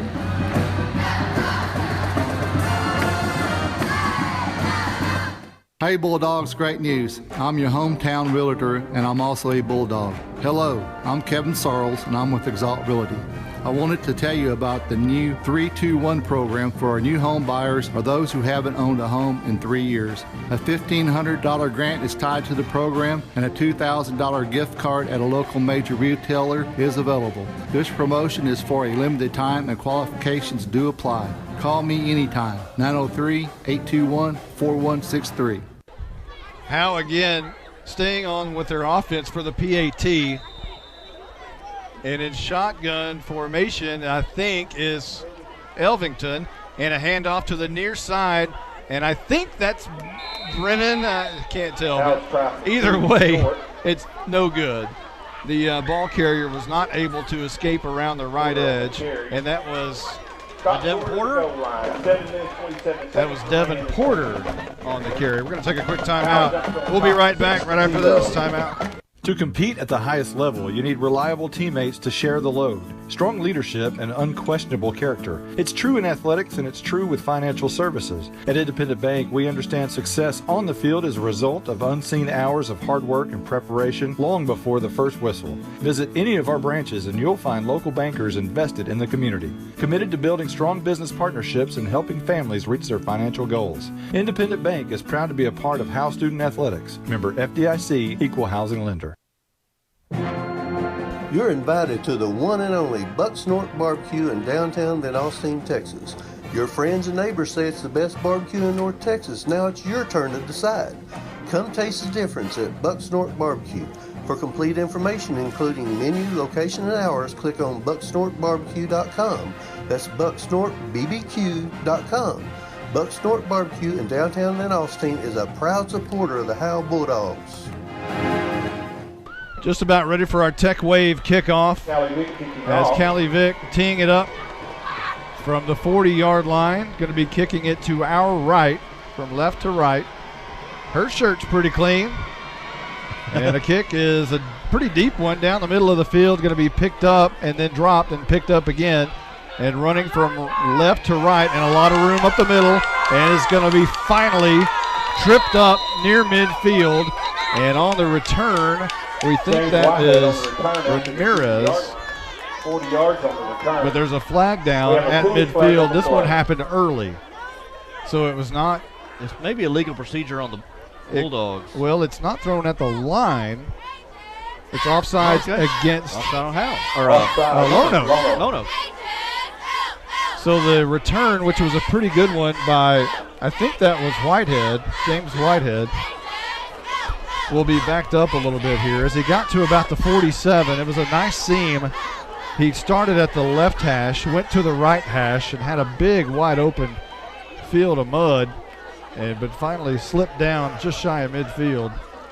And they'll scoot this one back, I would imagine, just a little bit, maybe about 5 yards, and Lone Oak will start somewhere around the 42-yard line, and I think that's where they'll spot the ball. Let's see if this defense First and 10 for the again, forced turnovers had to be one of the keys to this game. The extra point for Howe, going for 2 there.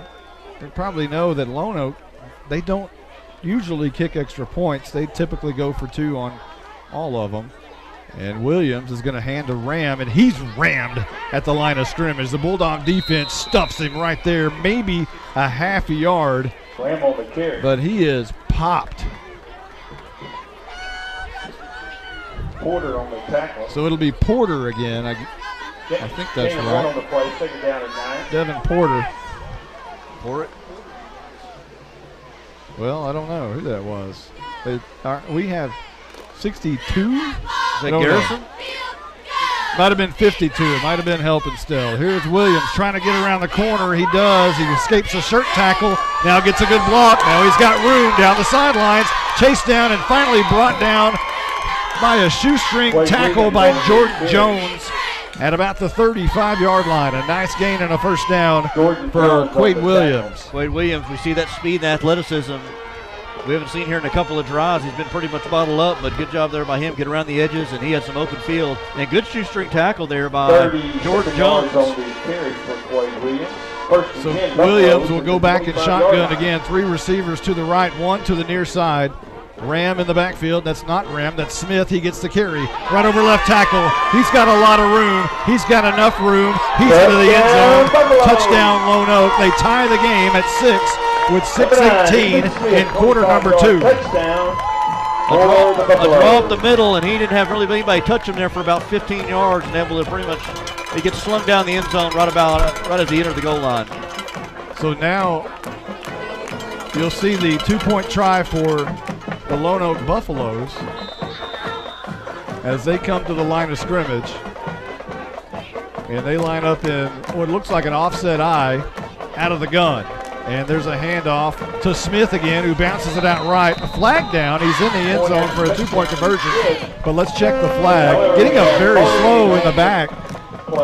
See, I have to see who that is. That might be Elijah Campbell, who's getting up very slow. That was a hold on the Buffaloes. So the Bulldogs will obviously accept the penalty and push them back, and now they'll have to get a 2-point conversion from what amounts to the 12.5, 13-yard line. And this may not be a great thing because it's easier to sometimes to score when you have more space to work with. You got an unusual formation here. 3 receivers to the near side, 3 receivers bunched together to the right side. Only 3 down linemen. 1 fullback throwing it across the middle, Quade Williams, and it's in and out of the hands of his intended receiver, which was Thornton, and it falls incomplete. I heard whistles, and guess what that means? A flag, and that's against the Lone Oak Buffaloes. House is going to decline that one. There's a legal receiver down the field. So the score remains 6-6 with 6:18 left to go in quarter number 2. We'll be right back right after this. Exceeding your expectations is what we strive for here at Scoggins Funeral Home in Van Alstyne. Since the beginning, affordability has been at the top of our checklist. Every day, we're proving that funerals don't have to be expensive. From our facilities to having a personalized service, all of the details are addressed. Nothing can cause you more disappointment than poor quality. Make it special. Make it Scoggins Funeral Home. We put our name on it. Tommy and Bobby K. Scoggins are here with you in your time of need. Visit scogginsfuneralhome.com. If you're looking for a welding company that will always meet your expectations, we are just the team you need. Robertson Welding Service can do industrial, commercial, or domestic.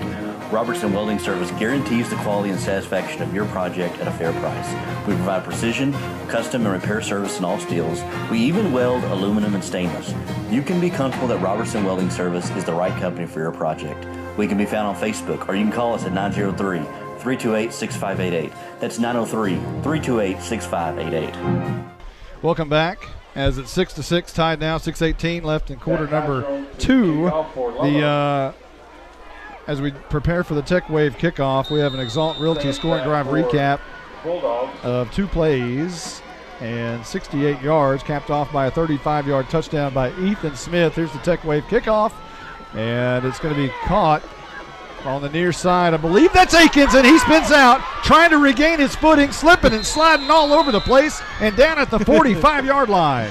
Oh, he had a seam and fell down once, and then able to regain his balance and just couldn't, fell down again. Just kept falling forward, though. Good thing, but yeah, lost his footing. Our apologies to the family of Chris Garrison. He is the number 62 we were searching for a moment ago. We made a stop there. So Chris Garrison, there's your due. He is a funny guy. He's always clowning around, that Chris Garrison, except when you put him on the mic, he kind of just clams up a little bit. Freezes up there. Yeah. First down and 10, left to right from the 45-yard line. Howe with 6:10 on the clock. Elvington handoff up the middle, and that's going to be Caden Harmon, who's going to gain 4, maybe 5. Close to midfield at about the 49, 48-yard line is where they'll spot it, so give him 3. Not a great spot on the near side. A better spot from the line judge on the far side. And I think they're going to spot it closer to the 49, which is where I thought the ball reached. But what do I know? I'm Mr. Magoo up here. Harmon just a run right behind the left guard there, and able to squirt for about 4 or 5 yards there. Good job there by Harmon. Second down and 6 coming up. Man in motion. This is going to be a toss near side. Riggs trying to find the outside corner, getting a block from Akins, and is going to be wrapped up after a short gain of about 3 and wrestled out of bounds. And a late flag comes in, and it's in the backfield, and it's against Howe. Every time Riggs touches the ball, the yellow hankies come out. Yeah, and he got right behind Akins and kind of follows coattails there, trying to around his block. But yeah, the flag comes in, and again, the Bulldogs take 2 steps forward, 1 step back. 1 step forward, 2 steps back. Tonight they've been taking 2 steps forward, 5 steps back, and 15 steps back. Or 15 yards back, really, with the unsportsmanlike conduct penalties. So ball now at the 44-yard line. Second down and 11.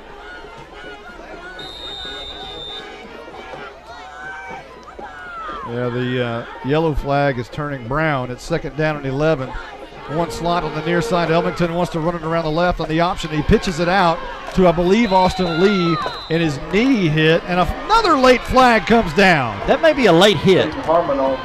That was Harmon who got the toss. He got 1 yard because when he caught the pitch, he slipped and went down. His right knee hit the ground after a yard gain. But let's check the late flag here, and Stephen Braswell thinks this might be a late hit.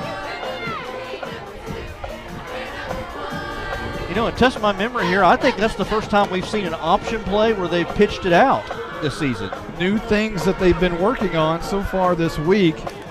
And this is an unsportsmanlike penalty against Lone Oak. So a break, that's a couple of breaks. String a couple of those in a row. Hey, there's 15 steps forward. 1 step forward and 15 steps forward. Right. How about that? And into Bulldog territory now, or into Buffalo territory now. Howe has 5:10 remaining in quarter number 2, and it's going to be set up with a first down and 10 at the Lone Oak. What is that? 39-yard line? Yeah, something like that. 39-yard line. So here's Elvington under center with 2 slots, and he's going to toss left side Riggs, and he's got 2 defenders right at his ankles, and they bring him down after a yard loss. They were right in the backfield and brought him down immediately. It'll be second down and 11 coming up. Ethan Smith on the tackle. Pitch out to Riggs there on the left side, and Ethan Smith comes darting through the line, able to take him down at his ankles. So again, Howe's offense looked good, moving the ball, and has at times tonight. But again, the story is the penalties on the offense. Personal fouls, holding. It's just been one of those games. If Howe could get out of their own way, they might get out of here with a win. Here's Elvington wanting to run the option again. Pitches it out. Harmon's got it. He's got some speed around the left side. He's got close to a first down on the very far side as it hits the sticks, and another late flag comes out again. A first down was had on the far side by Harmon on the pitch. But again, let's check the flag. Repeat, second verse. I'll tell you what, the Howe Bulldogs are looking like the Navy midshipmen here with the trip running the option here. Pitching out to that left side and got around that edge there and got enough for the first down. But yeah, see what the flag is. I wonder if that's a late hit out of bounds. Well, it was over there right at the sticks. And as soon as he went out of bounds, the flag came out. And you don't imagine anybody is sprinting and cussing. You know, that doesn't normally happen. So here we are. We have offsetting personal fouls against both teams. I'm telling you what, they are nipping this one in the bud. I'm telling you. I've never seen so many personal fouls thrown in one half, a quarter and a half. Yeah, this is literally almost every other play. Unbelievable. On average, it's about every other play there's a flag of some sort. Now the ball is spotted close to a first down, but they haven't moved the sticks officially yet. So I don't know if they're still talking about pulling the chains. I don't know what they're doing because they're still talking in the middle of the field.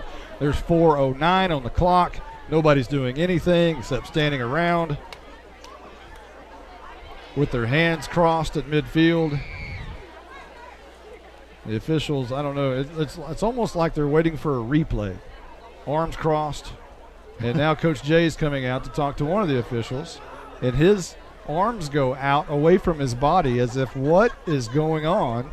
He's pointing back towards the north end of the field and now is going to walk off calmly off the field. Coach Jay, from what I have gathered and seen. Somebody was ejected, Monty. I didn't see who it was.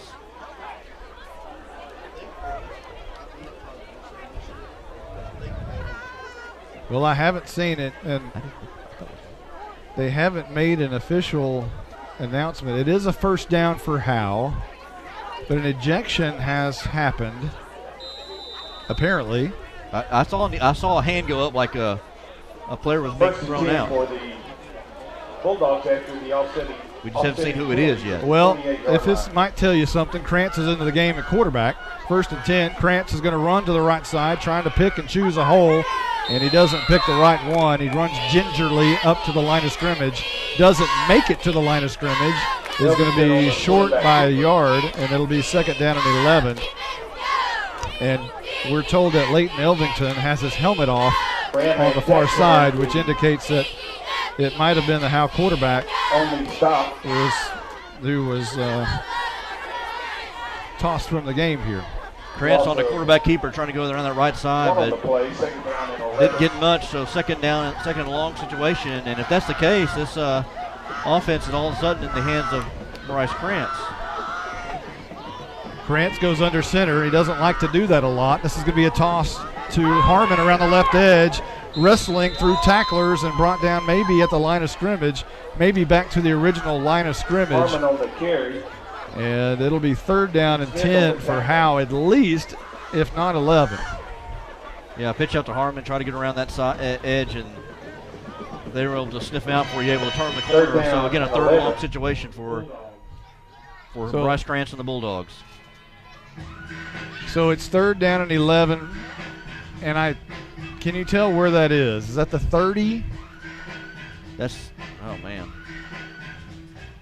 Maybe about 29, maybe. The 29, numbers 28. The numbers are no longer visible. So we'll call it the 30, and now whistles before this one can get underway. And they're going to wave this one off. That one off. This flag has been waved off. No penalty flag, waved off, timeout. A timeout has been taken by Howe. Apparently they were up against the play clock. We'll take one too. We'll be back right after this timeout. Monty, that was Damius Karowski on the tackle. Hey, this is Michael Mosier. I may not be up in that luxury outdoor suite on top of the press box, but hey, I'm still supporting the Bulldogs. I'm proud to be a part of the Howe Athletic Booster Club, where it's only $25 to become a member. I may have retired from pronouncing those difficult names on Friday nights, but I can say go Dogs without batting an eye. Become a black and white, towel-waving Bulldog fan by signing up at each home game behind the home bleachers, and remember, Aljundo Dakenstater on the stop. I'm attorney Micah Belden, and I will always be a Bulldog. I'm a proud graduate of Howe High School. The great leadership from our teachers and coaches helped me be able to become one of the few certified criminal law specialists in Texas. While I love the black and white, in trials, everything is not always that way. If you've been investigated, arrested, or charged with a crime in North Texas, you need to call me now at 903-744-4252 for a free consultation. I'm board certified by the Texas Board of Legal Specialization, Principal Office, Sherman, Texas. 3rd down and 10. Krantz wants to throw, and he just heaves it out of bounds. He was under pressure, and he throws it about four rows behind the bench there. And that may be intentional grounding. It is. Intentional grounding. He went outside the tackle box and he threw it. He didn't throw it over the line, past the line of scrimmage. He literally threw it almost parallel with where he was at. You got to get out of the box. So 4th down coming up for Howe, and this is going to be a pretty big loss. It's a loss of down for Howe. 2:56 left to go in the first half. Loss of down is dead ball grounding, and so it'll be 4th and 18. Krantz in the gun. 2 slots, 1 man on the backfield with him. And Krantz wants to hand it off to Riggs, coming near side. Breaks out, and he's got a few yards, not enough for the first, but back to maybe about a 10-yard pickup. Ball came out. Well, it was 4th down, so even if it came out, it wouldn't matter. But they apparently say Riggs was down anyway, and that'll turn over on down somewhere around the 30-yard line. And for one of the very few times tonight where Riggs carries the ball, maybe the only, there is no flag on the play. However, the ball will turn over on downs. It was an inside handoff there to Riggs. He did break a tackle. Somebody hit him in the shoulder and able to spin off that and able to get some yards. But yeah, not enough for the first down. Ball goes over to the Buffaloes, and the Howe Bulldog defense will be called off on again. This will be Williams trying to keep it around the right edge. Now he hands it off near side, and Ram back in the game, and he is brought down hard after no gain at the 28-yard line. Now Howe's defense is going to have to keep Lone Oak off the board here. One, because it would change the momentum entirely of this football game. Right now, Howe doesn't have momentum, but neither does Lone Oak. And then remember, the coin toss will give Lone Oak the ball to start the second half. So Howe desperately needs to make a play right here with 2:13 and rolling here before the half. Williams is going to roll out right side, looking for a block, gets a block, has 5, and knocked down hard after a 6-yard gain. Yeah, somebody came up there. Joseph Brennan took him to the woodshed. Brennan came in there and he was a heat-sinking missile and found Quade Williams keeping the ball on that right side and able to come in there and able to lay the wood there on Williams. So it'll be 3rd down and a very crucial 3rd down and about 3 yards. And the Howe fans, who Stephen Braswell counted 85 fans in the stands. There may be some more around with umbrellas around the fence, but Williams, a big play right here, coming near side on 3rd down. He's got some room. He's got a first down, drugged down finally and slung by Devin Porter, but a first down has been made by Lone Oak near midfield at the 48-yard line. He was keeping that all the way, and you got to count for Quade Williams. Gets the first down. Timeout here called by Lone Oak. We'll take one, too. We'll be right back right after this. First Baptist Church here in Howe, Texas would like to invite you and your family to a celebration beginning at 9:15. Join us each week to declare the hope that is found only in Christ. Be ready to experience the life-changing power of the gospel. There is only one message for every generation, and that message is Jesus. This is more than a bundle. This is way more than a combo deal. It's your sanctuary, your home field. It's where everything happens. This is your home, your car, your memories. And you want to be sure they're protected with home and auto insurance. As your State Farm 923 or on the web at MrRedInsurance.com. 1:22 on the clock before we reach the half. And Lone Oak has a 1st and 10, moving right to left. Squirting through tacklers and finally hit hard from behind and pushed forward. What would have been about a 5-yard gain turned into about a 9-yard gain because he was hit hard from behind. And they're going to play hurry up here. 3rd down and 1. Williams in the 2nd down and 1. Williams in the gun. Hand off to Ram. He's met at the line of scrimmage by Austin Lee. And that's going to be a loss of a half yard, which will push him back to the 45. Good job there by Austin Lee to come darting through that line and found the running back and able to drop him there right at the line of scrimmage, maybe a loss of 1. So it'll be 3rd down and 2. Howe needs a big stand here. Clock's rolling at 34 seconds. Still rolling. Checking into the game for the Lone Oak Buffaloes is the left tackle Tyler Culley. And Ram will sit just to the left of Williams in the gun. Williams wants to run it, in trouble, behind the line of scrimmage, being chased down. And right now it would be a big loss, and it is a big loss. And it's going to set up a 4th down and long for the Buffaloes as Arturo Louder makes a big play, and the clock is going to wind. 3, 2, 1.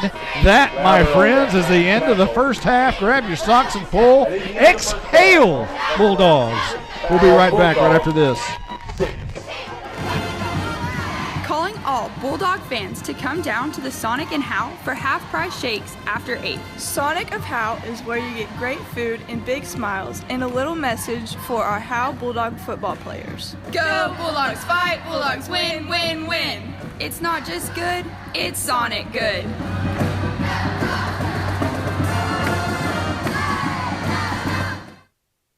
Hey Bulldogs, great news. I'm your hometown realtor and I'm also a Bulldog. Hello, I'm Kevin Sarles and I'm with Exalt Realty. I wanted to tell you about the new 321 program for our new home buyers or those who haven't owned a home in 3 years. A $1,500 grant is tied to the program and a $2,000 gift card at a local major retailer is available. This promotion is for a limited time and qualifications do apply. Call me anytime, 903-821-4163. To compete at the highest level, you need reliable teammates to share the load, strong leadership, and unquestionable character. It's true in athletics, and it's true with financial services. At Independent Bank, we understand success on the field is a result of unseen hours of hard work and preparation long before the first whistle. Visit any of our branches, and you'll find local bankers invested in the community, committed to building strong business partnerships and helping families reach their financial goals. Independent Bank is proud to be a part of Howe Student Athletics. Member FDIC, Equal Housing Lender. You're invited to the one and only Bucksnort Barbecue in downtown Van Alstyne, Texas. Your friends and neighbors say it's the best barbecue in North Texas. Now it's your turn to decide. Come taste the difference at Bucksnort Barbecue. For complete information, including menu, location, and hours, click on bucksnortbarbecue.com. That's bucksnortbbq.com. Bucksnort Barbecue in downtown Van Alstyne is a proud supporter of the Howe Bulldogs.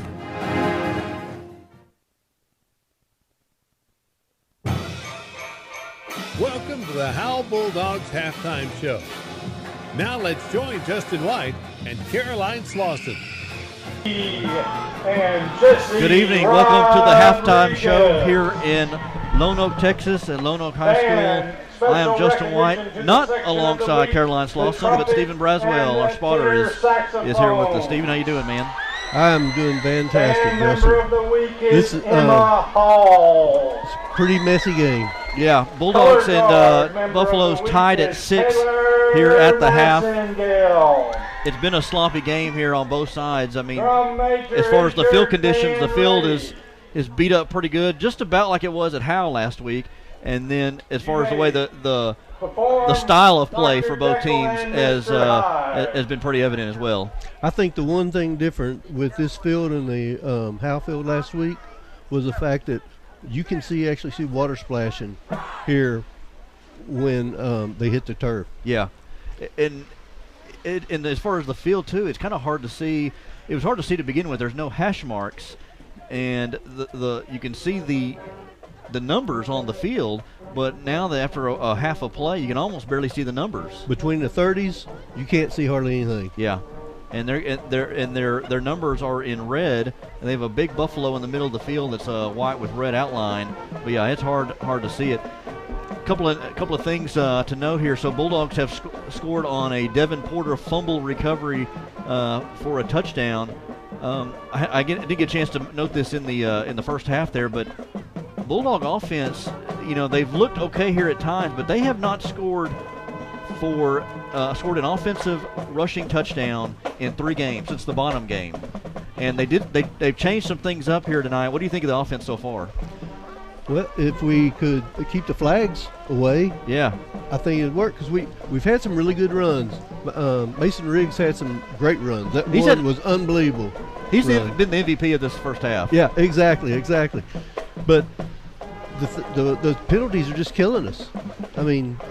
Yeah, I mean we'll get 15 yards on a rush, and then turn around we lose 15 on personal foul. I've never seen so many personal fouls in a game. Yeah, and it seemed like it's I don't want to say what it seemed like it's called more Howe than is Lone Oak, and I can't tell what as far as on the field whose fault it is, if it's second man pushing or what, but it seems like a lot of Howe has been the one been penalized the most here on those personal fouls.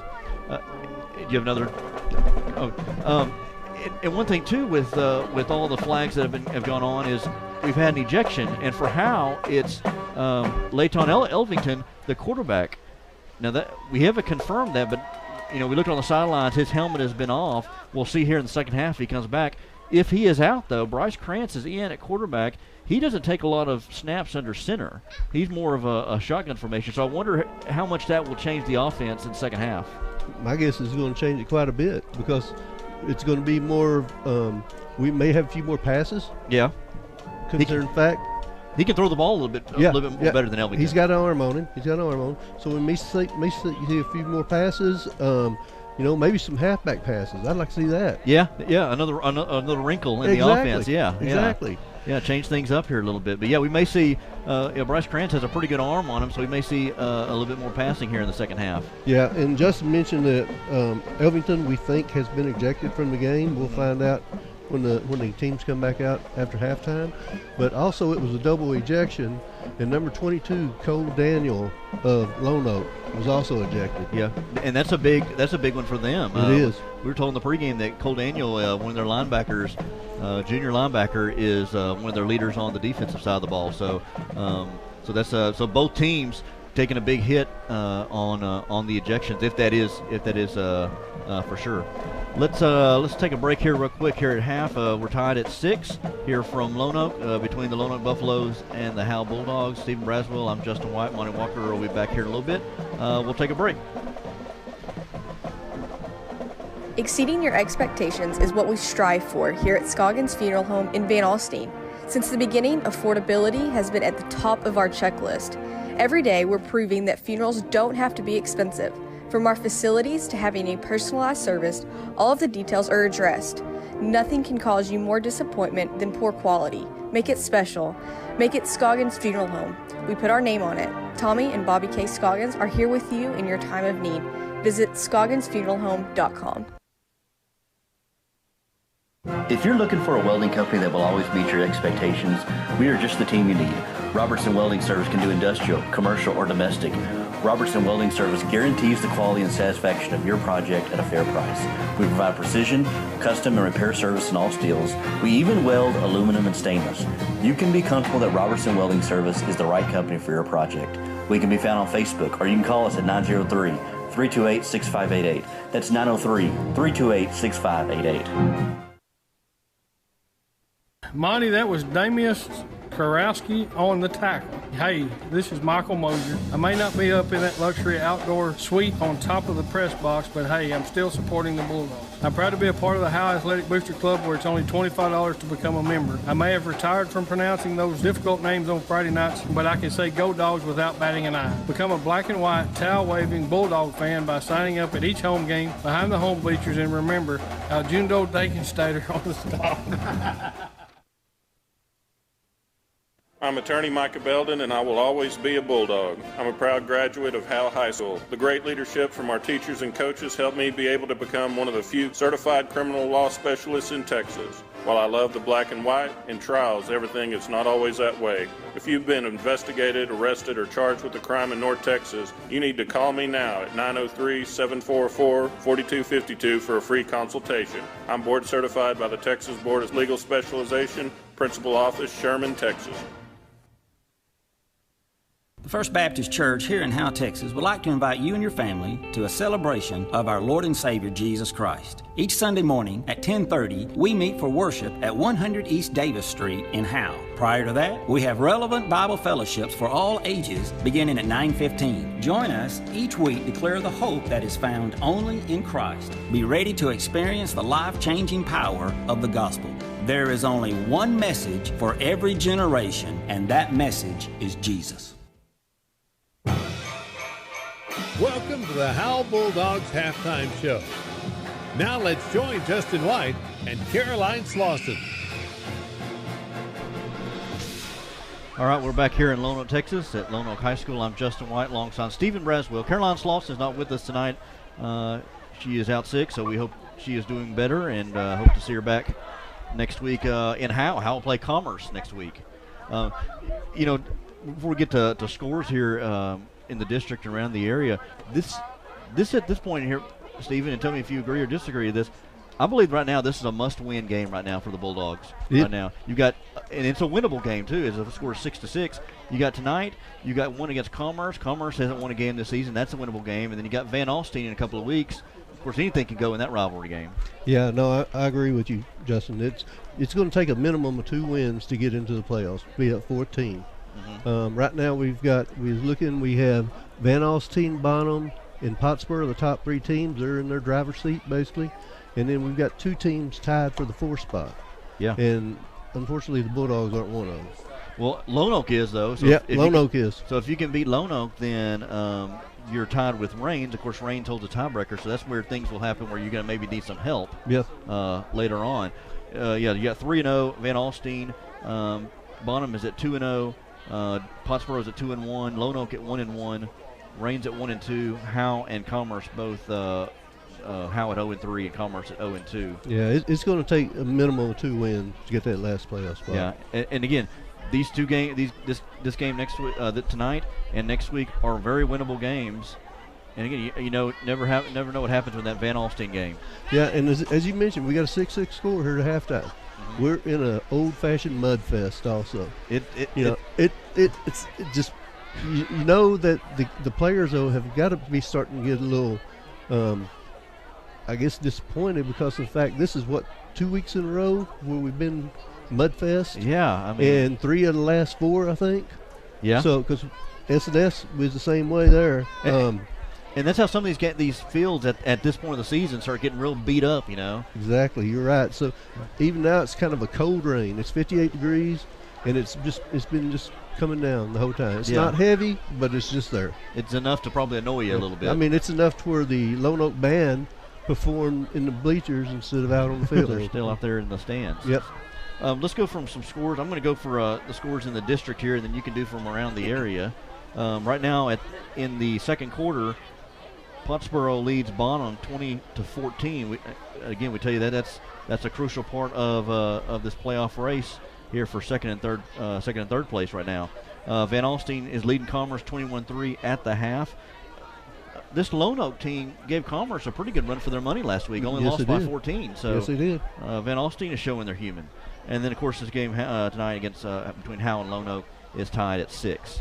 Okay, some of the other area scores for the Denison Yellow Jacket fans, they are beating Frisco 35-6. The Sherman Bearcats are beating Texas High School 20-14. For the Howe people, the Maybank Panthers, where Coach Hudson went to, they are leading 15-0 at halftime over Ford High School. Another one, Gunner Tigers, number 2 in the state. Yes. Gunner Tigers, they are leading City View High School Mustangs. Never heard of them. That's out of Wichita Falls. Is that where it is? Yeah. Okay, 34-0 in the third quarter. And one last one is the Collinsville Pirates. With Dale West as head coach, is beating the Tom Bean Tomcats 40-20 at halftime. All right, let's see if I've got any other. Got some bigger schools from around the Metroplex. Allen leading Jesuit 30-7. Plano up on Plano East. That's 20-0. McKinney trailing Plano West at the half. That's 10-7.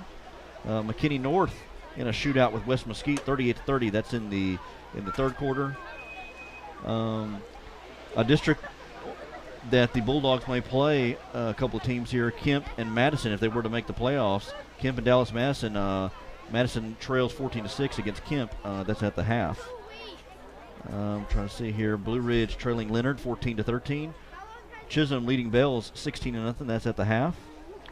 Cooper 25. Whitewright 0. Yep. Did you have any other scores? That's about it. All right. Let's take another break here. We got about a little under 14 minutes here, 13 minutes to go at the half. I don't see the Howe band here playing right now. But we'll go ahead and take a break here. 6-6 here is the score here from Lone Oak. We'll be back in just a moment. This is more than a bundle. This is way more than a combo deal. It's your sanctuary, your home field. It's where everything happens. This is your home, your car, your memories. And you want to be sure they're protected with home and auto insurance. As your State Farm agent, I get it. That's why I'm here to help life go right. My name is Ed Meacham, and I'm your Howe State Farm agent. Give me a call at 903-892-3923 or on the web at mredinsurance.com. Calling all Bulldog fans to come down to the Sonic and Howe for half-price shakes after 8. Sonic of Howe is where you get great food and big smiles and a little message for our Howe Bulldog football players. Go Bulldogs, fight Bulldogs, win, win, win. It's not just good, it's Sonic good.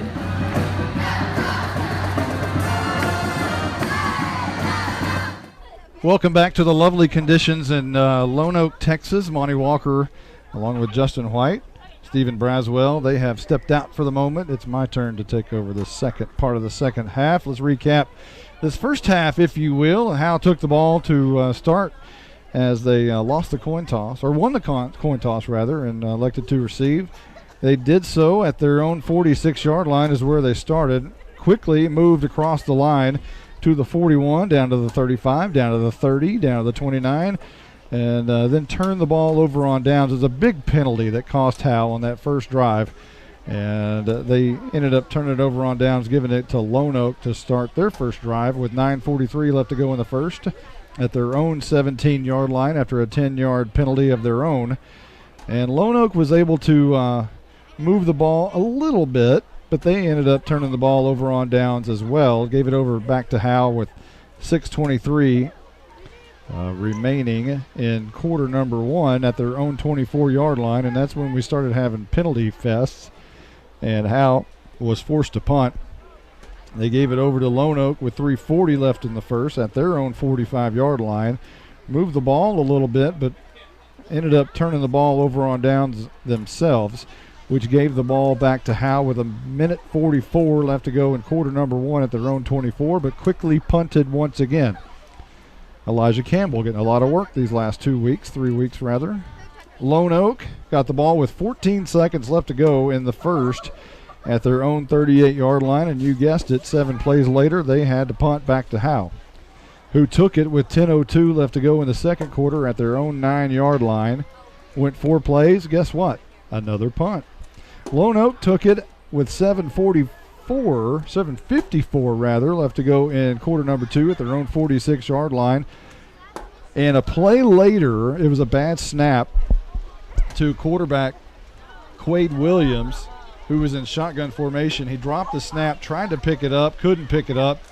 Devin Porter picked it up and raced 38 yards for the score, and that broke the seal of this football game. 6-0, Howe on top, 7:27 left to go in quarter number two, and Howe for the first time had momentum after 7,000 personal fouls and penalties and double barrels to their feet.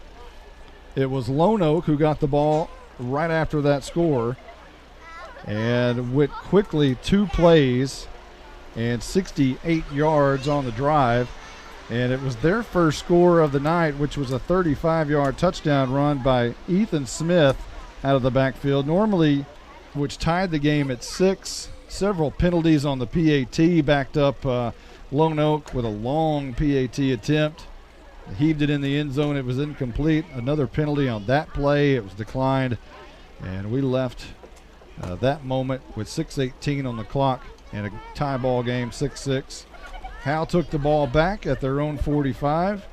Had some great moments there offensively, but eventually got down to the 29-yard line and turned the ball over on downs, which gave Lone Oak the ball at their own 28, and they drove 5 plays before running out of time. Here we are, 6-6 at the half, and we'll be back at action here. We got probably another 7-8 minutes before we're back to action, but we'll take a quick timeout. We'll be right back right after this. Exceeding your expectations is what we strive for here at Scoggins Funeral Home in Van Alstyne. Since the beginning, affordability has been at the top of our checklist. Every day, we're proving that funerals don't have to be expensive. From our facilities to having a personalized service, all of the details are addressed. Nothing can cause you more disappointment than poor quality. Make it special. Make it Scoggins Funeral Home. We put our name on it. Tommy and Bobby K. Scoggins are here with you in your time of need. Visit scogginsfuneralhome.com. If you're looking for a welding company that will always meet your expectations, we are just the team you need. Robertson Welding Service can do industrial, commercial, or domestic. Robertson Welding Service guarantees the quality and satisfaction of your project at a fair price. We provide precision, custom, and repair service in all steels. We even weld aluminum and stainless. You can be comfortable that Robertson Welding Service is the right company for your project.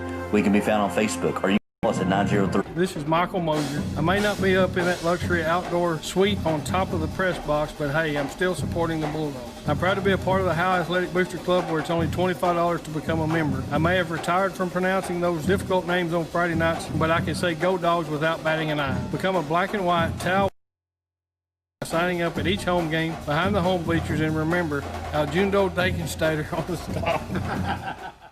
I'm attorney Micah Belden, and I will always be a Bulldog. I'm a proud graduate of Howe High School. The great leadership from our teachers and coaches helped me be able to become one of the few certified criminal law specialists in Texas. While I love the black and white, in trials, everything is not always that way. If you've been investigated, arrested, or charged with a crime in North Texas, you need to call me now at 903-744-4252 for a free consultation. I'm board certified by the Texas Board of Legal Specialization, Principal Office, Sherman, Texas.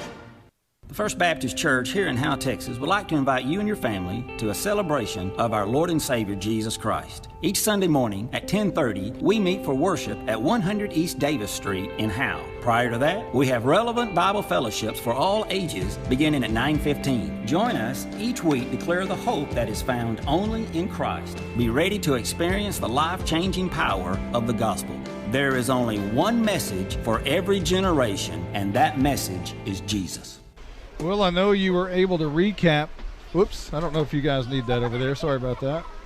I don't know if you need to recap this or what you did with Mr. Braswell while I was gone, but man, it was pretty sloppy and ugly in the first half, huh? That was. The offense, it looked sloppy on the field, and then, as far as the conditions, and then just the style of play, and then the flags. Man, the flags have just, killed both teams really, but more Howe. You would think with all the personal fouls and penalties, and you would think this was Howe and Van Alstyne. Yeah. You might think it was, OU Texas or Sherman Denison, or my goodness. They've really got a grasp on this thing, and they're going to make sure that, apparently they're going to try to make sure nothing happens out there. And I guess they're doing a pretty good job of it, because they're throwing a penalty flag after every other play. Yeah, they're getting a good arm workout from these penalty flags. And I wonder if it's anything from last week, if they heard a little bit about how chippy it got last week against Pottsboro and trying to keep this thing from getting out of control. Well, I guess, when things are in the mud, it's a little bit different of a football game than, we talk about these pass and tag 7-on-7, white jersey football teams, and these two towns are not that at all. They matter of fact, Lone Oak came out of here, and the first thing they did was slide in the mud in front of their home crowd to make a statement that, hey, we ain't one of those teams, and they certainly aren't. Howe certainly not. They're going to run the football, both of them running it well, but the only bad thing is that the penalties are forcing them backwards, each team backwards. Yeah, and as far as the second half, I think that the Bulldogs have, aside from the penalties, when they've moved the ball, they've done okay. I think they kind of continue to stay with the running game. Mason Riggs has probably been the MVP of the first half.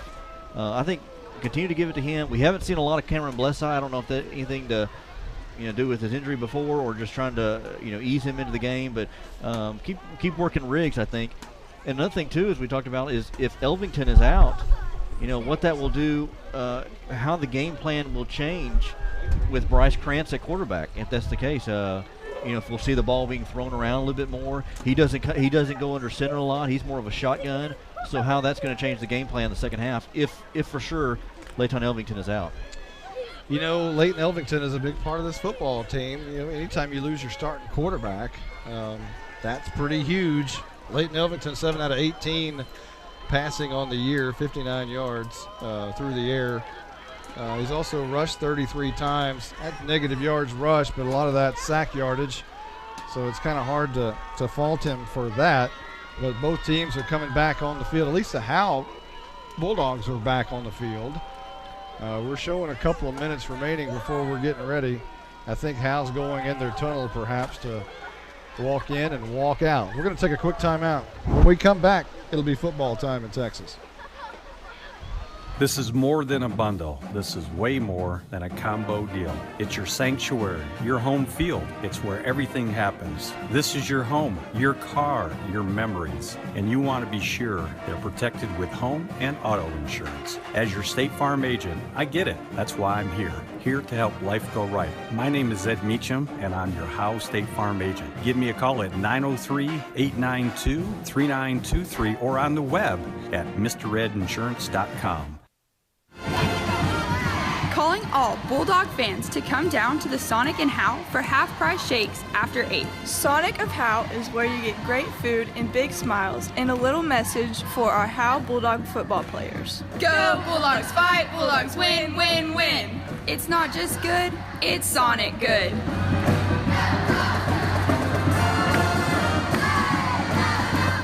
Hey Bulldogs, great news. I'm your hometown realtor and I'm also a Bulldog. Hello, I'm Kevin Sarles and I'm with Exalt Realty. I wanted to tell you about the new 321 program for our new home buyers or those who haven't owned a home in 3 years. A $1,500 grant is tied to the program and a $2,000 gift card at a local major retailer is available. This promotion is for a limited time and qualifications do apply. Call me anytime, 903-821-4163. So we're told that Leighton Elvington is suited up over there. So now we don't know. So we don't, our apologies to the Elvington family. One of them's upstairs, I think, or maybe on the field. But don't know. Yeah. We'll try to find out. That's where Sweet Caroline, if she was here, she'd be right on that spot. But she's under the weather, unable to make it tonight. So we will just have to wait until perhaps after the game and find out what's going on with the ejected player, who that might be. But we do know that Krantz came into the game immediately and Elvington's helmet was off. But we don't know the exact details just yet. We're just about ready to start this second half as the Bulldogs in their brown and black jerseys are coming back out on the field. And what was once bright red is now kind of a maroon-looking color for the Lone Oak Buffaloes, as they're a mixture of bright red and brown. But we're just about ready to start the second half. Teams are out on the field getting ready to boot this Tech Wave kickoff away in the air. And Callie Vick's going to do the kicking. Her in her bright white jersey that she still has. You can tell which one she is. And the ponytail.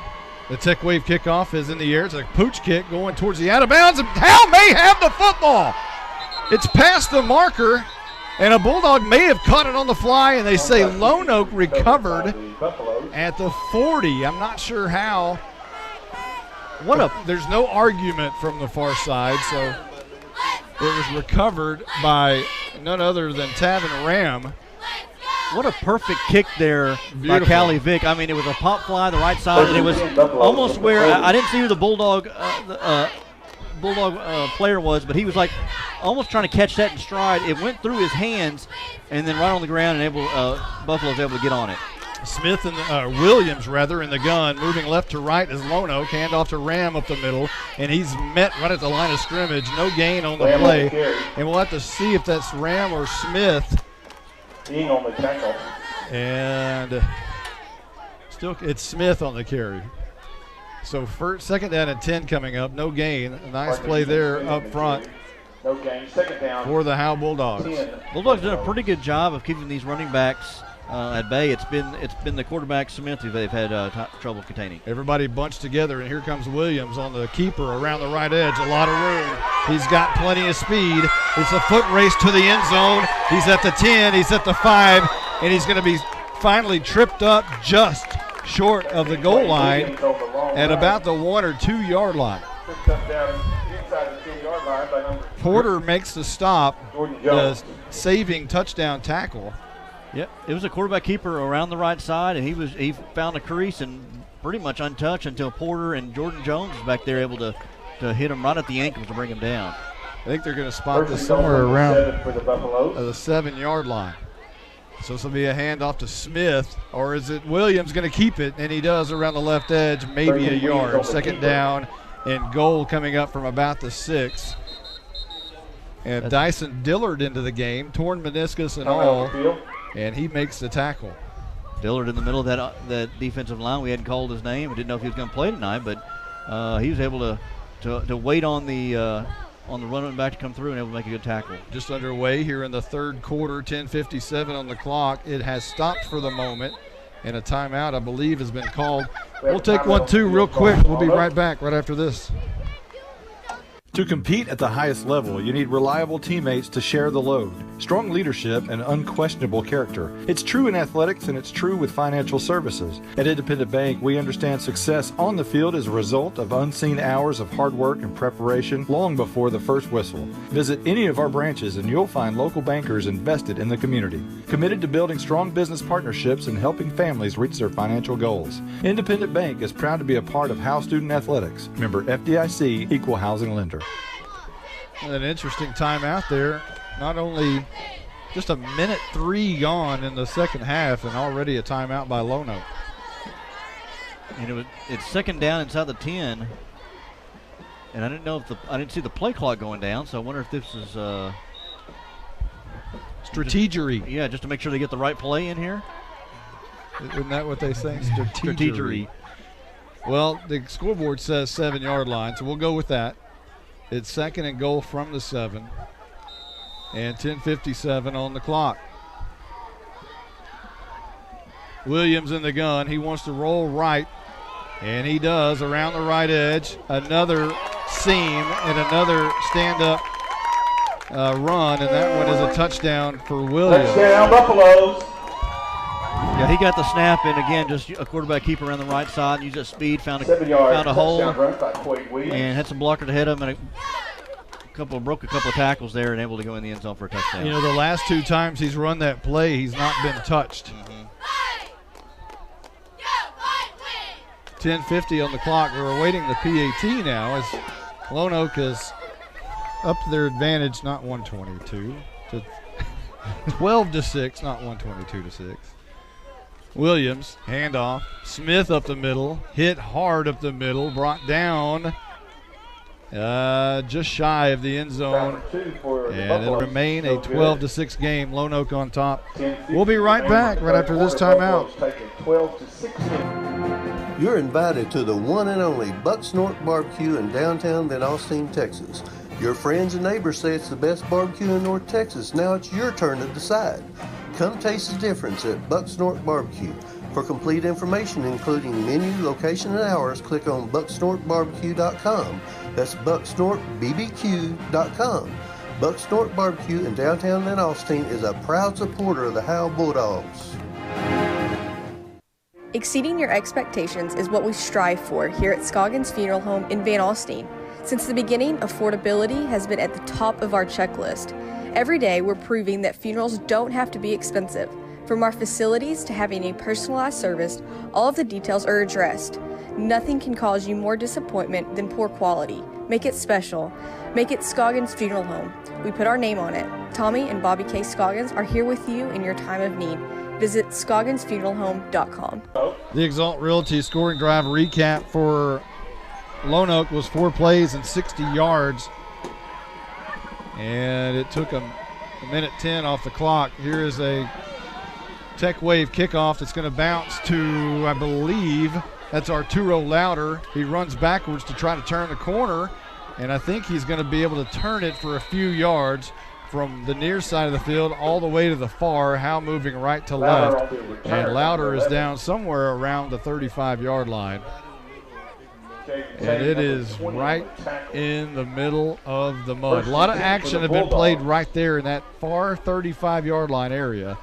And that's where Louder took a nosedive right in the middle of it. And Howe will start first and 10, moving right to left from their own 33. And let's see who we see at quarterback here for the Bulldogs. Is that Krantz? Can you see that Braswell? I can't see a man in motion. And guess what? You hear those whistles. Legal procedure against the Bulldogs. So still, once again, starting 5-yard penalty will be first down and 15 or so. And it is Krantz into the game at quarterback, so that may be your indication of what we had presumed before. We have not seen Elvington into the game since that penalty happened and that ejection took place. So we can only assume, but we hate to assume, especially for family that may be listening out of state or so. Here's a man in motion. Krantz is going to toss near side, and I think that may be Blessai. He can't get his feet underneath him, and he's going to be brought down maybe for no gain. Blessai, who we saw a little bit in the first quarter, had some holes there and got some good runs, but we hadn't seen much of him since then. And, you know, one thing I was bringing up at halftime, Monty, was how the game plan could change with Bryce Krantz now at quarterback. He's usually running shotgun. He's going to be under center a lot. And that's not, you know, from what we understand, it's not something that he likes to do. He likes to be in the gun. But he will go under center, second down and 15. And a drop snap, and this is what happens. And Howe's able to pick it back up. Not that Howe's had a clean exchange all year long. Let's not kid ourselves, but that one right there is going to cripple the Bulldogs back a couple of more yards. What was second down at 16 is now third down and about 19 or 18 rather. They're still going to say 16 or 17. Actually, the scoreboard says 17. And now let's see if we see Krantz maybe throw it now. He's got probably a little bit better of an arm than Elvington. Third down at 17. Krantz is under center once again. And he's going to run the option to the right. He's going to keep it around the right. He's going to be brought down around the right for negative yardage, loss of 1. They'll move it back, and now it's punt time for Howe. So not the way the Bulldogs wanted to start the second half by allowing a touchdown for Lone Oak and then having the punt on their first possession. A 3 and out here on their first possession, and now the Bulldog defense will be called upon again to hopefully stop them here, keep this a one-possession ball game. And mind you that Howe's only points tonight came off of a return by the defense. Here's a wobbly end-over-end kick by Campbell, who will bounce it at the 50 and stick right in the mud after about a 3-yard hop. And Lone Oak will take the ball left to right from their own 46-yard line. Let's see if the Bulldogs will kind of zero in a little bit more on Quade Williams.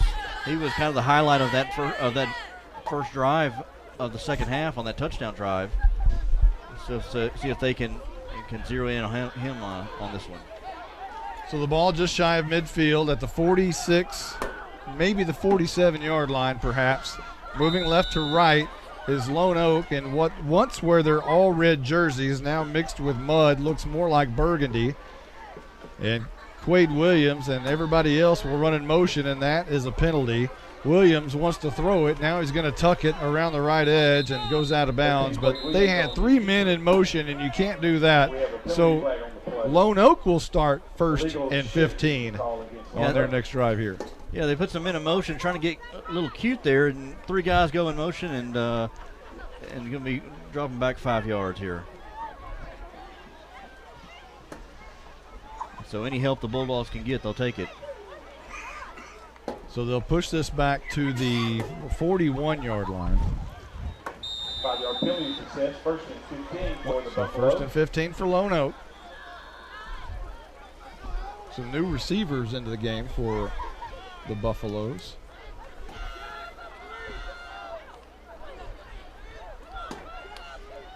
David Henry split out wide to the right. And Williams wants to run. Same play, right side. Hasn't been touched so far on the first 2 plays, and now he runs it again and is run out of bounds after about 6 or 7 yards. He just ran out of space. It was a near side play, and he just didn't have the room to run.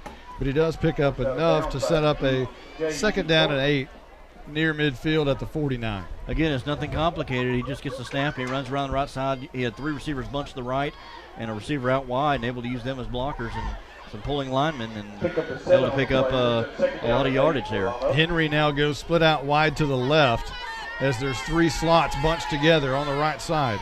And this will be a handoff on the right side, and that's Smith. He's got a lot of room, and he's banged and then spins out of a tackle, and it's going to take 3 Bulldogs to finally bring him down after that first down run inside Howe territory at around the 40 or 35-yard line. Went around that right tackle. We haven't seen a lot of Ram here as of late, so Ethan Smith has been picking up the slack for the Buffaloes. He has a big, long run into Bulldog territory. Clock moving at 8:24. One thing the Bulldogs haven't had to face, they've had to face the last couple of weeks, is depth from the other team.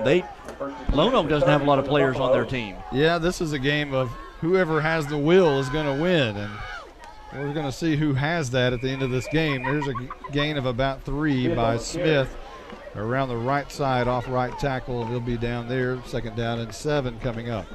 This is where both teams are going to have to dig deep, and neither one is doing any kind of too deep platooning or anything like that. So ball spotted at the 27 apparently. Is that right? Does that look like? Oh my gosh, 27? It's almost, I think so.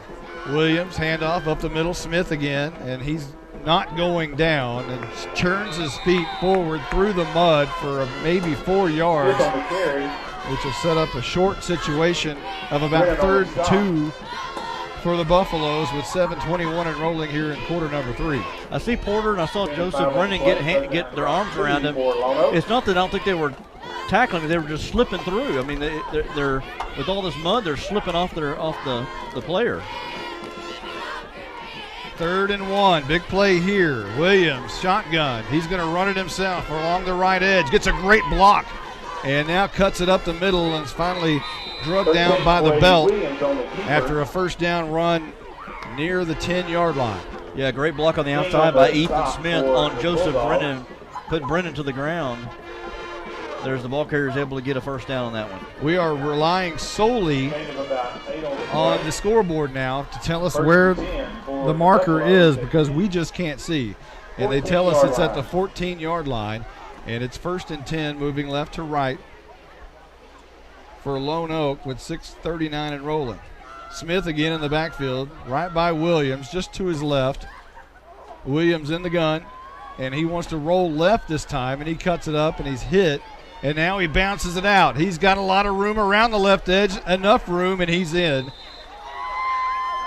Touchdown Lone Oak. With 6:22 left to go in quarter number 3, they extend their lead 18-6, awaiting the PAT.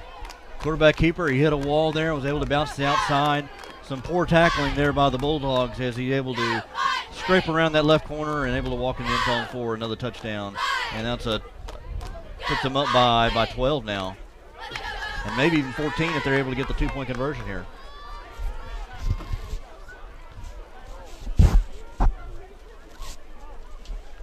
So here's the 2-point conversion with Williams, and he'll hand off to Smith right over right guard. And he is easily in for the 2-point conversion. And now Lone Oak extends the lead 20-0, or 20-6 rather, over the Howe Bulldogs here in the 3rd. We'll be right back right after this timeout. If you're looking for a welding company that will always meet your expectations, we are just the team you need. Robertson Welding Service can do industrial, commercial, or domestic.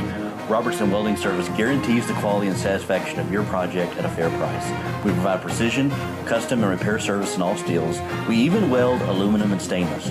You can be comfortable that Robertson Welding Service is the right company for your project. We can be found on Facebook, or you can call us at 903-328-6588. That's 903-328-6588. Monty, that was Damius Karowski on the tackle. Hey, this is Michael Mosier. I may not be up in that luxury outdoor suite on top of the press box, but hey, I'm still supporting the Bulldogs. I'm proud to be a part of the Howe Athletic Booster Club, where it's only $25 to become a member. I may have retired from pronouncing those difficult names on Friday nights, but I can say go Dogs without batting an eye. Become a black and white, towel-waving Bulldog fan by signing up at each home game behind the home bleachers, and remember, Aljundo Dakenstater on the stop. Well, we're back. We're awaiting the Tech Wave kickoff. And now Lone Oak will spread out. It's a squib kick to the near side that's going to go out of bounds, and that's good news for Howe, as they'll be able to have an option on the penalty or make a kick again. I would probably think they'll take the penalty there. Let's see. Let me do this on the fly. 6 plays on the Exalt Realty scoring drive recap, and 59 yards. And it took 2 minutes and 13 seconds off the clock. And now we have a 20-6 score after the 14-yard touchdown by Quade Williams on the quarterback keeper around the left edge. And now Howe's going to have the ball starting at their own 45-yard line, and there's 6:22 on the clock. Bryce Krantz under center, and he's going to hand off right up the middle, and a lot of room for Riggs. He's carrying people. He's got a first down inside Buffalo territory to about the 40-yard line, 39, and no flags on the play. And he checks out. Quick handoff there by Riggs. He was in the fullback position, able to get the quick handoff, and rumbles for into Buffalo territory. Riggs running like a wild man tonight. For the Bulldogs. Is setting up a 1st and 10, 6:03 on the clock here in quarter number 3. Krantz goes back under center, 2 wides and 2 slots. 1 back set, Austin Lee, or that Cameron Blesseye back there, and he gets the carry, and he bounces it over right guard, and he's going to gain 8 on first down, setting up a 2nd down and 2. And here go the Howe Bulldogs. And this is what we've kind of seen, except it's the penalties that have taken them back. Now, their offense has worked fairly well in this situation, but the penalties. Yeah, that's been killing them here. And, yeah, you get 2-3 plays here. You strung together positive yardage. And I was just thinking I would like to see Blessaw here on the edges, but they've run 2 plays right there behind the right guards and left guards. Maybe keep going with that. 3 receivers right side, 1 to the near, and a hand. The 2 running back runs into the quarterback. And Harmon, I guess, is going to get the carry, and it is Harmon. Nothing doing because he ran into Krantz, and that's not a way to start a play, but he somehow does gain 1, and it's 3rd down and 1. Yeah, there was as soon as he took a step back to hand to Harmon there. Yeah, they kind of bumped into each other, and good job by Harmon just to at least get something out of that. So 3rd down and 1, and here comes Howe up to the line of scrimmage. Krantz goes under center. And he's going to hand off right side, 1st down for Howe. And that is Arturo Louder getting the carry and the 1st down and about 4 yards on the carry. Louder up the middle, pinball off one defender, showing a little bit of power on that run. And the Bulldogs are starting to drive. They got some rhythm going here. Got about 4 or 5 plays now without a penalty flag. I wish you didn't say that.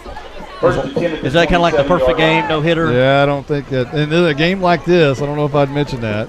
27-yard line is where Howe is with a 1st and 10. Brennan in motion, handoff up the middle to Mason Riggs, and he's good for 4 perhaps before he's finally brought down inside the 25-yard line at about the 24 thereabouts with 4:08 on the clock here in the 3rd. Looks like we got a man down here for the Buffaloes. An injury timeout. I tell you what, let's take one quickly. We'll be right back right after this. I'm attorney Micah Belden, and I will always be a Bulldog. I'm a proud graduate of Howe High School. The great leadership from our teachers and coaches helped me be able to become one of the few certified criminal law specialists in Texas. While I love the black and white, in trials, everything is not always that way. If you've been investigated, arrested, or charged with a crime in North Texas, you need to call me now at 903-744-4252 for a free consultation. I'm board certified by the Texas Board of Legal Specialization, Principal Office, Sherman, Texas. 2nd down and a long 6 for Howe. And this is what Howe is good at. If they just get out of their own way, this is what they do. 2nd down and 6.5. Krantz under center, 2 up, wings, and this will be a handoff to the right side. No, Krantz is going to keep it around the right side. For a moment, he had a seam, and he does, and he has a 1st down for about a 9-yard gain. Good job there by Krantz. Faked the handoff, went around the right side, had an opportunity to pitch it, and able to keep it and found a little hole there for a 1st down. And yeah, it's not that the Buffaloes have beat the Bulldogs. The Bulldogs have been beating themselves. No question about that. Ball spotted at the 15-yard line, 3:28 on the clock. Howe's got to punch it in right here. Get to the point in the game where your offense has got to do some work. 2 slots, 1 back. Man in motion is Joseph Brennan, and a busted play as the snap was not exchanged properly. The ball was on the turf, and Riggs was able to fall on it to save possession. And it'll be 2nd down and 11 coming up, maybe 12. Definitely what you don't need right now is a turnover. And yeah, you're right. You get this far in, you're inside the 20-yard line. I can't remember the last time the Bulldogs have been in the red zone in the last few games. You know, the toss sweep was working really well early in the game to Blesseye, Riggs, and Harmon. We'll see what they do here on 2nd down and 11. A man goes in motion, and one of the Bulldogs jumped off sides. Good call. Legal procedure is the call. I think that's going to be Chris Garrison, who jumped a little bit early, and instead of being 3rd and 11 or 2nd down and 11, it's going to be 2nd down and 16. And so goes the theme of the entire night. Well, they were doing so well. Thou shalt overcome. And this is 4-down territory here too. 2nd down and 16 for the Bulldogs. No question about that. 1 man in the backfield. Man goes in motion. I believe that's Brennan. And this time, Jaron Eaton steps up too early. So the wheels are falling off for the Bulldogs with 2:14 left to go in the 3rd. Just mental errors here. And 2nd down and 16 will turn into 2nd down and 21. How many times have the Bulldogs needed more than 20 to pick up a first down tonight? Too many to count. And again, that's been the last few games they've been there. Like, they find themselves in long yardage situations, and their team is not built for 2nd down and 20, 3rd down and 25, 3rd down in Van Alstyne. They're not built for this. So ball now at the 26. Akins goes in motion, a toss to the right side. And I believe that's Blesseye, and maybe for 2 yards. Well, we asked for the pitch out that had been working. We got it. It just only got a 2-yard gain out of there. So now 3rd and maybe 27 now, or 22. Yeah, it's going to be 3rd and a long way.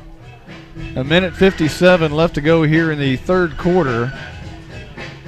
And it's 20-6, Lone Oak in the lead right now, and Howe's going to really need some kind of miracle to stay in this football game at this point with 3rd down and a truckload headed toward Greenville. Shotgun for Krantz, and he is going to give it to Mason Riggs coming near side, and if he could have kept his feet, he could have gone a few, maybe a 10 or 15-yard gain, but he was not able to keep his footing, and by the time he was able to try to keep his footing, a couple of Lone Oak Buffaloes were right there to corral him for maybe a yard. They'll spot it at the 4? Yeah, inside handoff there. He had a little bit of real estate, but got tripped up before he could really get going. And then you find yourself 4th down. Do you maybe just try to heave it downfield, and if it's intercepted, then it's it's almost like a punt? 9th play of the drive. 4th down and 24. Krantz under the gun, barking, and now a timeout's been called. Trying to draw him off sides, and a timeout has been called. We'll take one, too. We'll be right back right after this.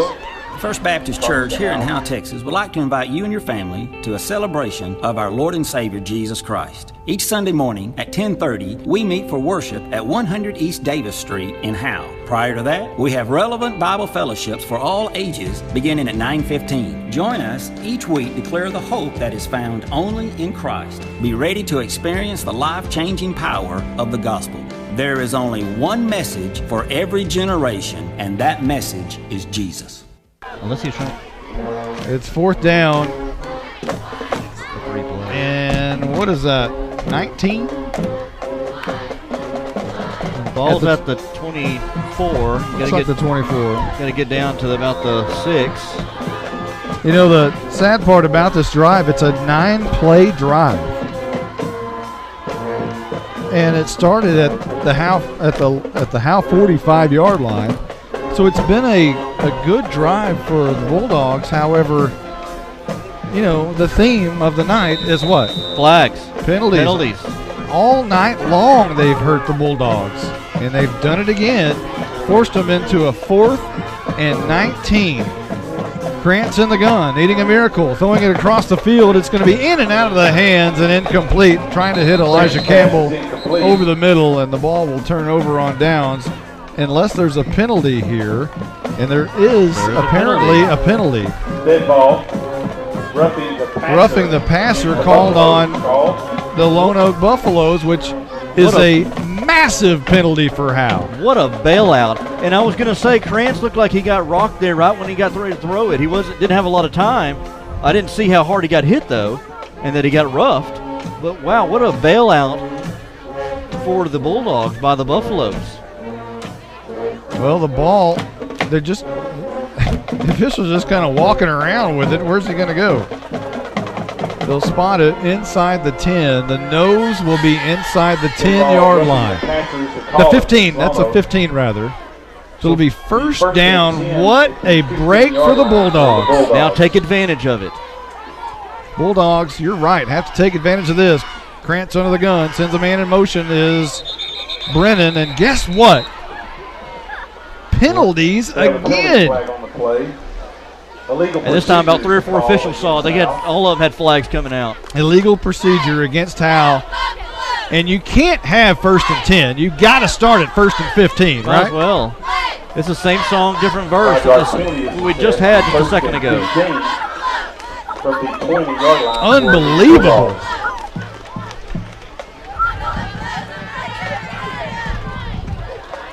Our spotter, Stephen Braswell, says it may be a good thing that it was a illegal procedure because Krantz mishandled the snap, and it could have been disastrous. He mishandled that one again. And the ball's on the turf, but Howe recovers, so it's 2nd down in a truckload. And Howe just going backwards. That was recovered by Jackson Adkins, thankfully. Actually, I think he may have gained a yard on the play. Give Jackson Atkins a yard. So I'm guessing the ball is at the 18-yard line. It's 2nd down rather, and 13. Man alive, here we go. Krantz under center.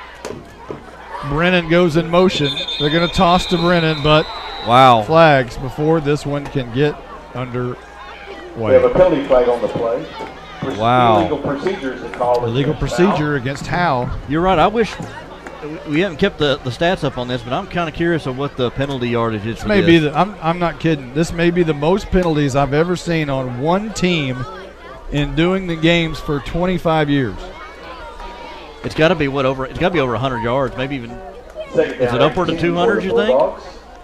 It's got to be over 100 yards though, with all the personal foul penalties.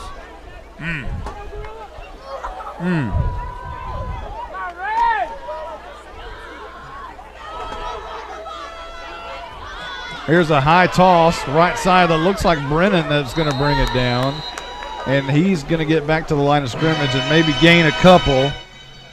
So that'll set up Howe on a very long, 3rd and long, about 18 or so.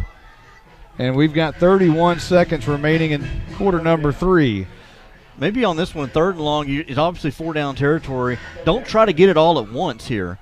See if you can get maybe 10 yards here at once and then put yourself in maybe a 4th and 8 situation. But don't try to get it all at once. If you can, great, but maybe break it up into two plays. Man in motion. And this is going to be Krantz keeping it around the right side of the offensive line. On the quarterback keeper. And I think that might have been a bad exchange of a handoff. And Krantz may have just took off with it. So that's the end of the 3rd quarter. 20-6. We'll be right back right after this. This is more than a bundle. This is way more than a combo deal. It's your sanctuary, your home field. It's where everything happens. This is your home, your car, your memories. And you want to be sure they're protected with home and auto insurance. As your State Farm agent, I get it. That's why I'm here to help life go right. My name is Ed Meacham, and I'm your Howe State Farm agent. Give me a call at 903-892-3923 or on the web at mredinsurance.com. Calling all Bulldog fans to come down to the Sonic and Howe for half-price shakes after 8. Sonic of Howe is where you get great food and big smiles and a little message for our Howe Bulldog football players. Go Bulldogs, fight Bulldogs, win, win, win. It's not just good, it's Sonic good.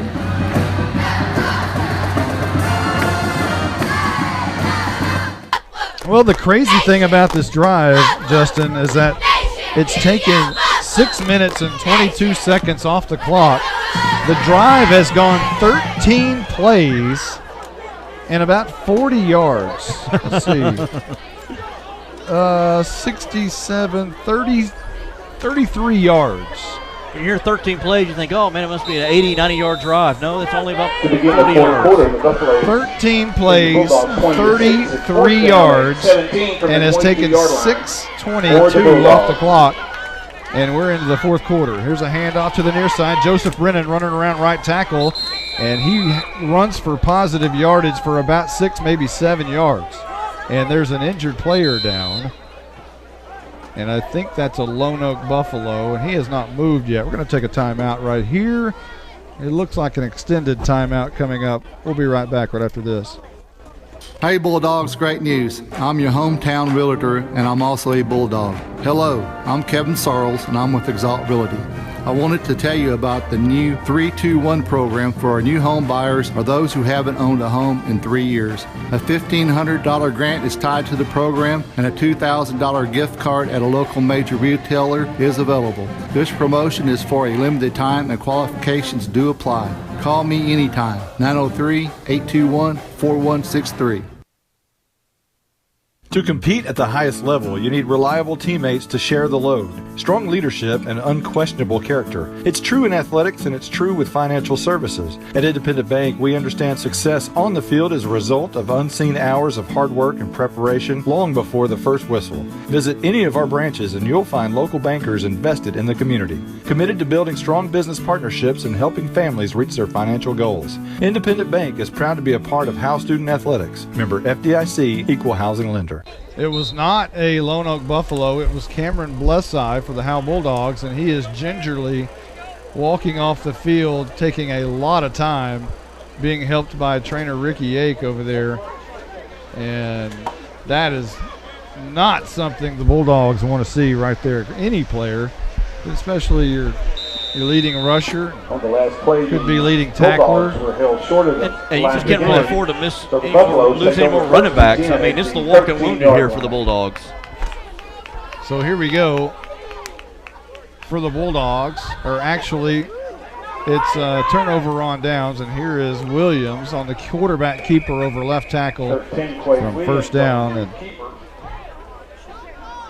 And it'll be about 8 yards. Again, Quade Williams with the quarterback keeper just takes it around the left side and just tries to make a play with it. And they're going to look like they'll probably try to keep this ball on the ground and strain as much time as they can off the clock.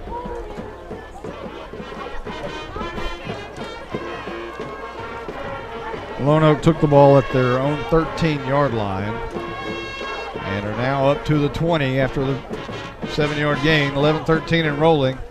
And rolling is also Williams around the left edge, but he's brought down after minimal gain. Not enough for a first down. And it was a great tackle by Elijah Campbell from the outside linebacker position. 3rd down and 1 coming up. So 3rd down and short situation. Maybe you get a stop right here and get the ball back and try to move the ball down the field again without a penalty. Well, Williams will line up in the gun, and I don't know how in the world you just can't run Williams around the right tackle. With 3 men go in motion again from one side to the other, and they're going to hand off up the middle to Smith, who picks up the first down I think, I'm not sure of the spot. The way the line judge come from the side, looks like he may be short.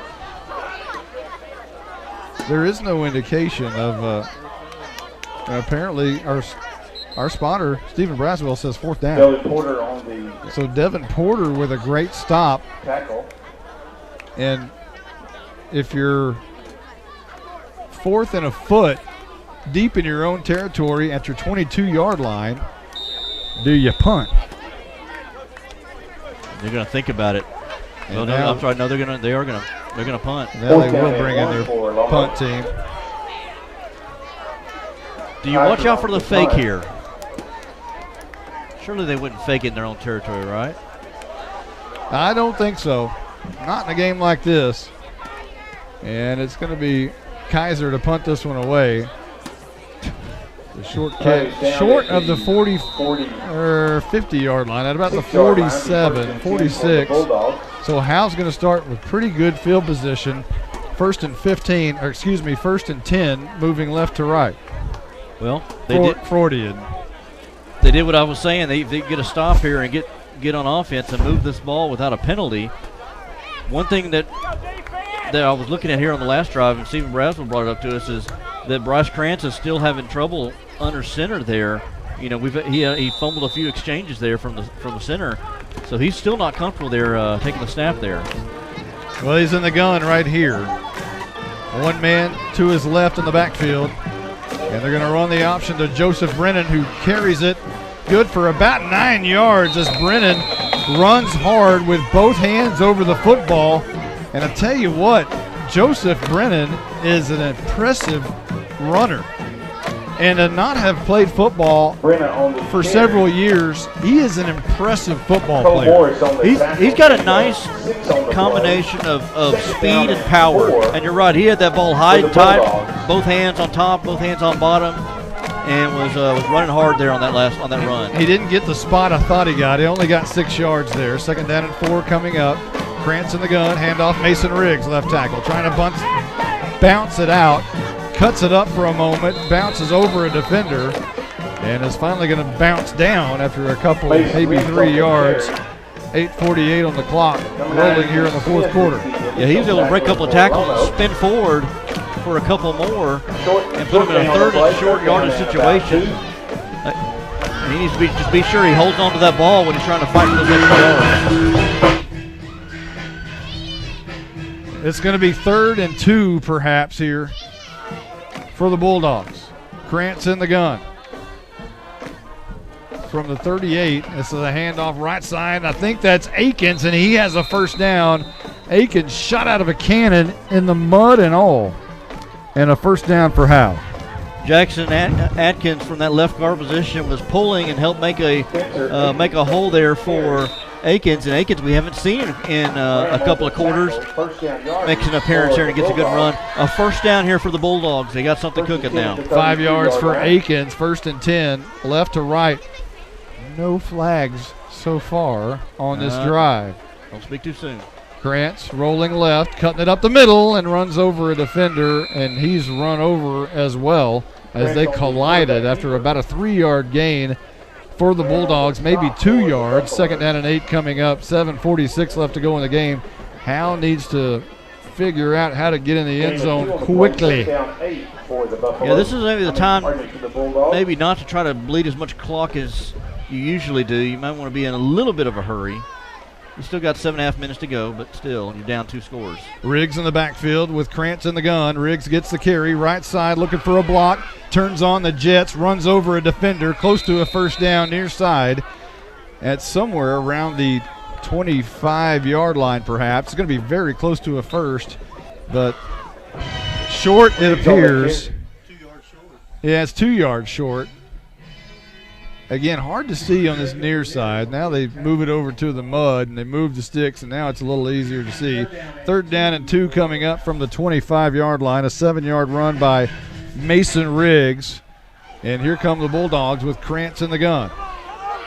One man to his right is Akins, and he gets the carry. Has to stop and start. That's actually Harmon. And he moves. It actually is Akins, so he moves from left to right. Tries to cut it up the middle. Not enough for a first down, but maybe a yard short. Yeah, we haven't seen a lot of Caden Harmon here lately. So 4-down territory, 4th and 1.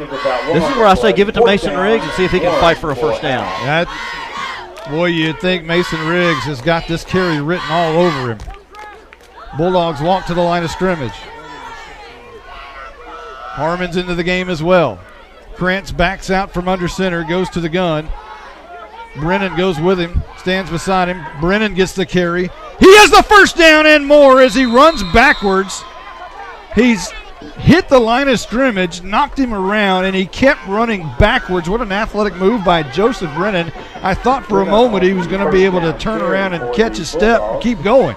Yeah, he got spun around and just kind of enjoyed the view as he just kind of ran backwards, looking around, just enjoyed the ride, and but spins for a first down. Bulldogs near the red zone. 5:47 on the clock. Handoff. Riggs from left to right and shoestring tackled for a loss of 1. I thought he was going to be able to get out as there was daylight around the left side, but a shoestring tackle grabbed him around the calf and brought him down. And that's going to bring up second down 11 with 5:24 left to go in the game. The clock continues to tick. And I like seeing Riggs. You ran Riggs there. He lost a couple yards. Maybe try Brennan again. Kind of keep going back and forth between those two guys. Krantz is going to go under center. Blesseye into the game. Good to see that. Handoff. Blesseye up the middle. The Bull charges forward for about 3 yards. So a 3rd down and 9 or 10 coming up for the Bulldogs. And a timeout has been called. We'll take 1, 2. We'll be right back right after this.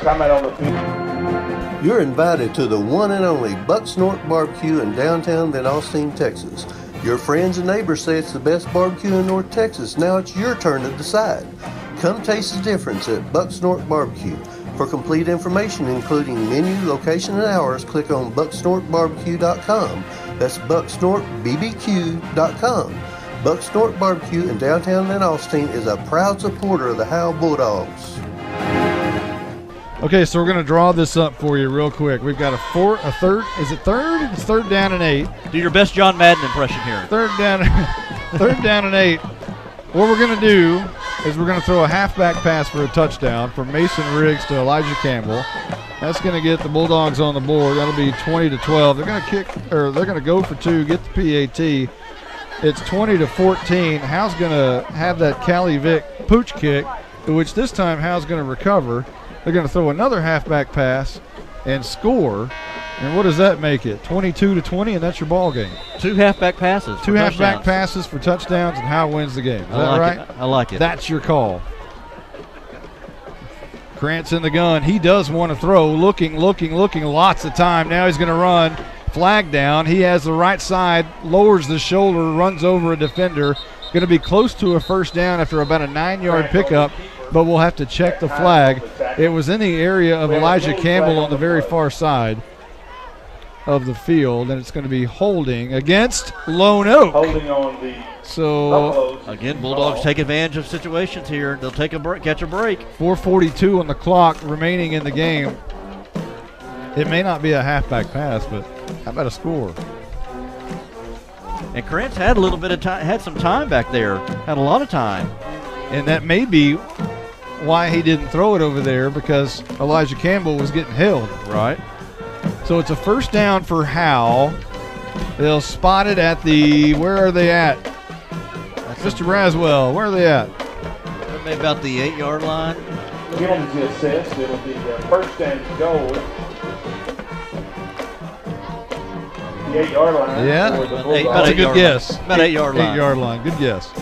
Krantz in the gun. High snap brings it down. Left side. That's Mason Riggs trying to find the corner. Cuts it left side. He's in the end zone. It's touchdown time in Texas.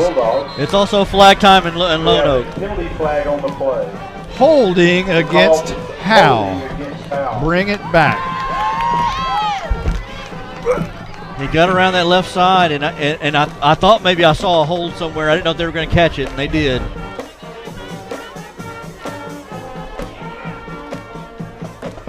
Unbelievable.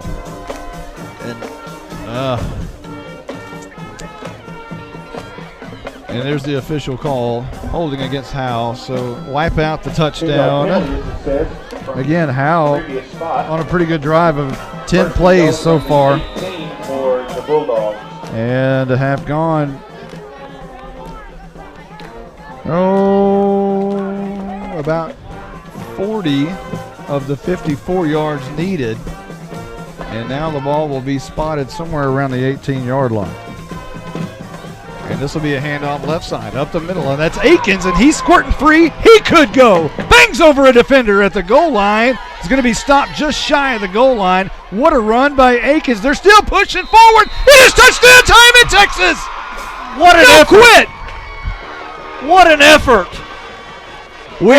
We've seen Riggs early in the game not stop his legs, and Spencer Akins did it right there and pushed his way over the goal. Akins got the handoff there like he was shot out of a can, like it was a race to the line of scrimmage. Got hit at the goal line. I thought he was going to be short, and just the whole team came out and tried to push him across, and they succeeded, and the Bulldogs have pulled within 8 with 4.5 minutes to go. Great effort by the Bulldogs. 2-point conversion. Krantz is going to hand off. I believe that's Brennan. Nothing doing there as they're stopped short. 20-12. Our new score here in a wet, soggy, spongy Lone Oak Buffalo Stadium. We'll be right back right after this timeout. To compete at the highest level, you need reliable teammates to share the load, strong leadership, and unquestionable character. It's true in athletics, and it's true with financial services. At Independent Bank, we understand success on the field is a result of unseen hours of hard work and preparation long before the first whistle. Visit any of our branches, and you'll find local bankers invested in the community, committed to building strong business partnerships and helping families reach their financial goals. Independent Bank is proud to be a part of Howe Student Athletics. Member FDIC, Equal Housing Lender. You're invited to the one and only Bucksnort Barbecue in downtown Van Alstyne, Texas.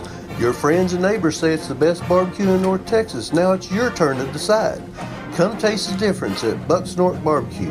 For complete information, including menu, location, and hours, click on bucksnortbarbecue.com. That's bucksnortbbq.com. Bucksnort Barbecue in downtown Van Alstyne is a proud supporter of the Howe Bulldogs. Well, it's 20-12, and our Exalt Realty scoring drive recap was 10 plays, 54 yards, capped off by an 18-yard touchdown by Spencer Akins. The drive took 5 minutes and 10 seconds off the clock. And that's your Exalt Realty scoring drive recap. Now for our Tech Wave kickoff, Callie Vick puts her right arm in the air. She's going to kick that pooch kick up in the air. It's going to be caught by Lone Oak and up man, and that's going to be Kaiser who makes the catch. And Lone Oak will start at their own 45-yard line with 4:30 left to go in the game. And Monty, think about that rushing touchdown there by Howe. That's the first rushing touchdown in about 3 games. They didn't score last week against Pottsboro, had a halfback pass against Rains. Bonham was the last time they had a rushing touchdown. Bonham game was the last time they had a second half touchdown. So it's been a while since the Bulldogs have been able to find pay dirt on the ground. 1st and 10 for the maroon now jerseys of Lone Oak. Williams is going to hand off first man through, only man through, and that's Smith. Grabbed down hard by Alex Kellum at the line of scrimmage. Maybe a yard gain, 2nd down and 9 coming up. And now clock is your enemy, as well as Lone Oak and the I don't want to say the officials, but themselves in the flag department. Yeah, I mean, personal fouls. Let's try to keep our composure, keep our composure, and keep an eye on Quade Williams. You got to be smart right here if you're going to give yourself a chance in this football game. They're going to take all the time off the play clock that they can before snapping it. There's 3:53 on the clock, 6 on the play clock, and they snap it. And here comes Williams to the near side, scraping all the way from one side to the other, and he's going to be banged down hard by a bunch of black and brown jerseys after a gain of about 1. Stephen Waldrop is there. Alex Kellum is there. And man alive, Jackson Adkins is covered in mud. These uniforms are gray. I can't even tell that he has black or white on. He is all brown. Yeah, they look gray, brown. They're not white for sure. So ball at the 46. 3rd down and 9 coming up. 5 on the play clock. They snap it. Williams is going to run it straight up the middle. He's hit hard, surges forward for about 4 yards, crosses midfield to the Howe 49-yard line, and a timeout has been called. Let's keep it here. And that was the last timeout there for the Bulldogs, according to the scoreboard, which I think is correct. So it's going to be 4th down for Lone Oak and about 4 to pick up the first. And Howe has got to 1, hold right here, 2, check their mental state and not do something really dumb to give them a first down, an automatic first down. So you've got to be able to be smart right here. And, you know, if Lone Oak comes out here and tries to go on a tricky count and Howe jumps, it's an automatic first because it's less than 5 yards needed for the first down. So you've got to be expecting some kind of a snap call. There's 2:54 left here in the ball game, and the Bulldogs have no more timeouts. Now, Lone Oak's going to punt, but I still wouldn't be surprised to see some kind of a snap call, but Lone Oak is scheduled to punt right here. They're going to do it. They punt it away. It's a low line drive kick, going to go to about the 30, maybe the 25, 23-yard line, and Howe's got to go 77 yards in 2 minutes and 47 seconds and get a 2-point conversion to tie the game. Call me crazy, but I think that's still doable. 2:47, that's a lot of time. The clock stops when the chains are moved. Keep in mind, Howe's last possession took 5 minutes and 10 seconds off the clock. The possession before that didn't end up in points was 14 plays and took over 6 minutes off the clock. Here's a handoff to Brennan over left tackle, and he is going to get about 4 yards, close to the 30 at the 29-yard line. Just a handoff there behind the left guard and able to get a few yards. At this juncture of the game, Monty, is it time for that halfback pass, or do you want to? Riggs is in the game. You want to try to keep it on the ground here. You want to make the call? Campbell goes split out wide left, 2nd down and 6.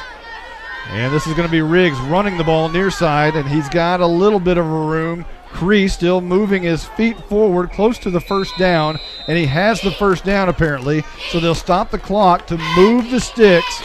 He's up to what appears to be the 36-yard line. Still in Lone Oak territory. Riggs there, he was to the left side of Krantz, got the handoff, ran right behind the right tackle, and had a little bit of a hole there to get about 4 or 5 yards they need for the first down. Howe needs some speed right here. I would expect to see maybe Harmon or Akins somewhere running the ball quickly. Whistles, but no flags, and now we're ready. 1st down and 10, left to right. Howe, Krantz in the gun. 2 slots to the left side. Handoff. Akins, left side, trying to turn the corner. He's got some speed. He's got some room. Outside and out of bounds. Cross midfield at the 46-yard line of Lone Oak. You talk about needing some speed. How about heading to one of the fastest guys on the team in Spencer Akins? Able to get around that left edge there and get out of bounds, the most important part of that, and first down. Minute 51 on the clock. We assume he got out of bounds. They have to stop the clock to move the sticks. It appeared to me that he was out of bounds, but Howe's in a hurry here. Krantz actually in the gun. He hands off to Brennan over right tackle. He gains 4 to the 45-yard line. A minute 43 on the clock, and it's moving. You bring in guys like Cameron Blessai. Mason Riggs is in there now. Howe's making a lot of substitutions. They're going to have to maybe ditch that as a minute 30 on the clock. Krantz in the gun. Riggs stands to his right. Riggs gets the carry left side. He is stopped and then has to turn it to the right after a 2-yard gain to maybe the 45-yard line. And Howe trying to substitute players in. There's a minute 13, a minute 12. Clock is rolling. It's 3rd down and 6.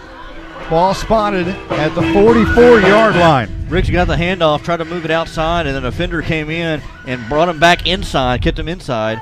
Under a minute, 59 seconds, 3rd down and 6. Howe from the Lone Oak 46-yard line, needing a touchdown. Handoff.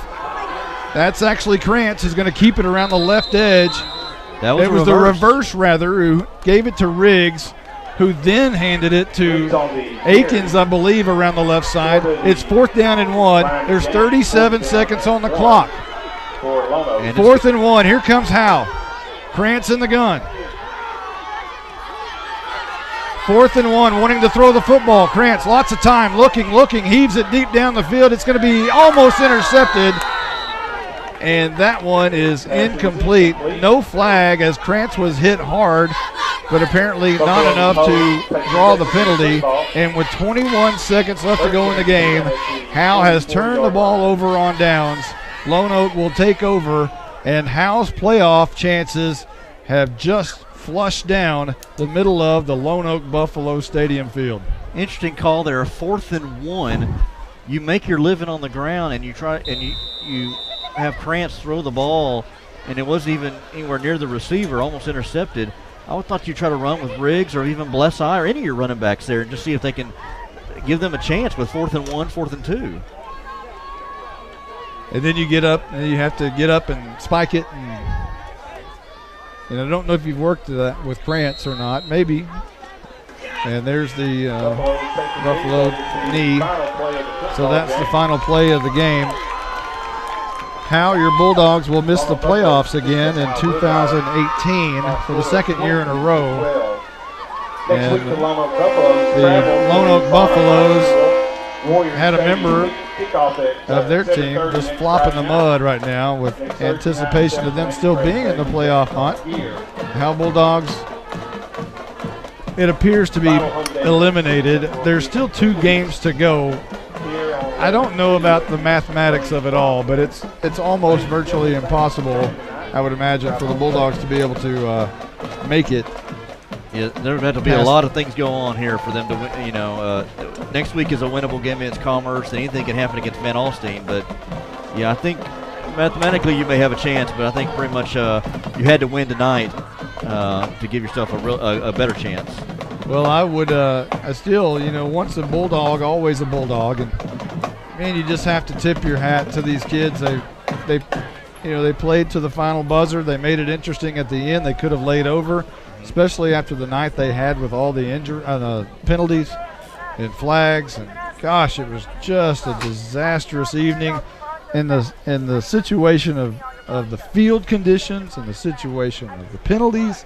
And I have no idea how many yards of penalties that this football game amassed, but it is a very large number. It was ridiculous how many penalties there were for both teams. Yeah, but especially for Howe.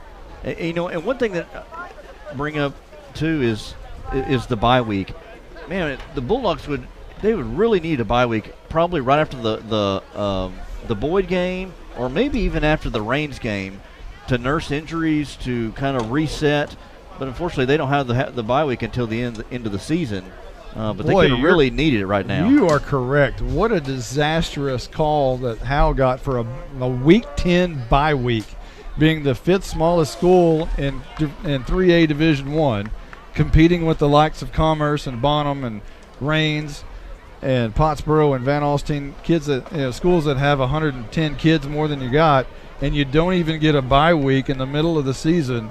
That's really tough. I mean, that's a tall order. And it's something that, could be addressed with the UIL even. I don't want to scream sour grapes. You still have to play, and you don't want to make excuses, but goodness. And when you're already behind the 8 ball, and then you don't even get a bye week. Yeah, that's what I thought, too. I was like, I don't want to whine here, but, yeah, why not give the bye week at the end of the year to a team like Pottsboro, a team like Bonham, a team like Raines that has, can go too deep.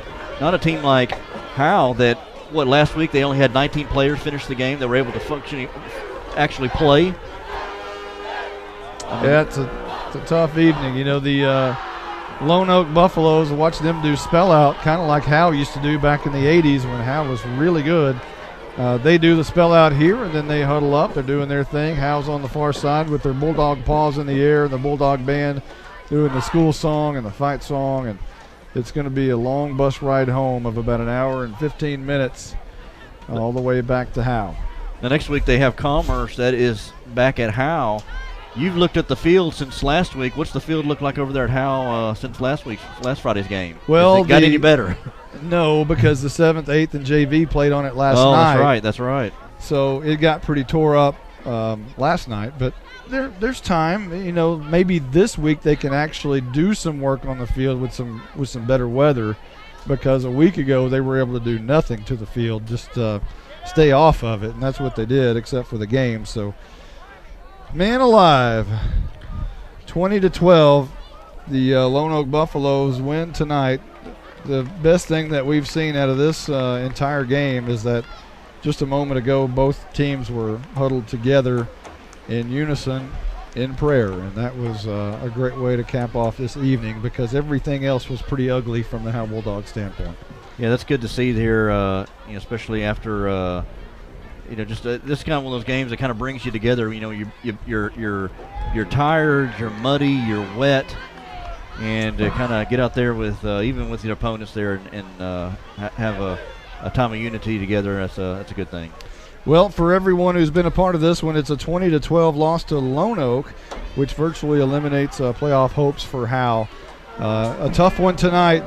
But again, we'll be back next week for the Howe and Commerce game at Howe, Texas. It's senior night at Bulldog Stadium, which is always a fun festival for parents and the seniors on the roster. For everyone who's been a part of this one, I'm Monty Walker. We will see you next week in Howe, Texas. You've been listening to Howe Bulldogs football on HoweEnterprise.com, and is brought to you by Ed Meacham State Farm, Sonic of Howe, Scoggins Funeral Home, Attorney Micah Belden, Bucks Norton Barbecue, Tech Wave, Robertson Welding Services, Knight Furniture, FBC Howe, Howe Athletic Booster Club, Independent Bank, Exalt Realty. This has been a presentation of Grayson Publishing.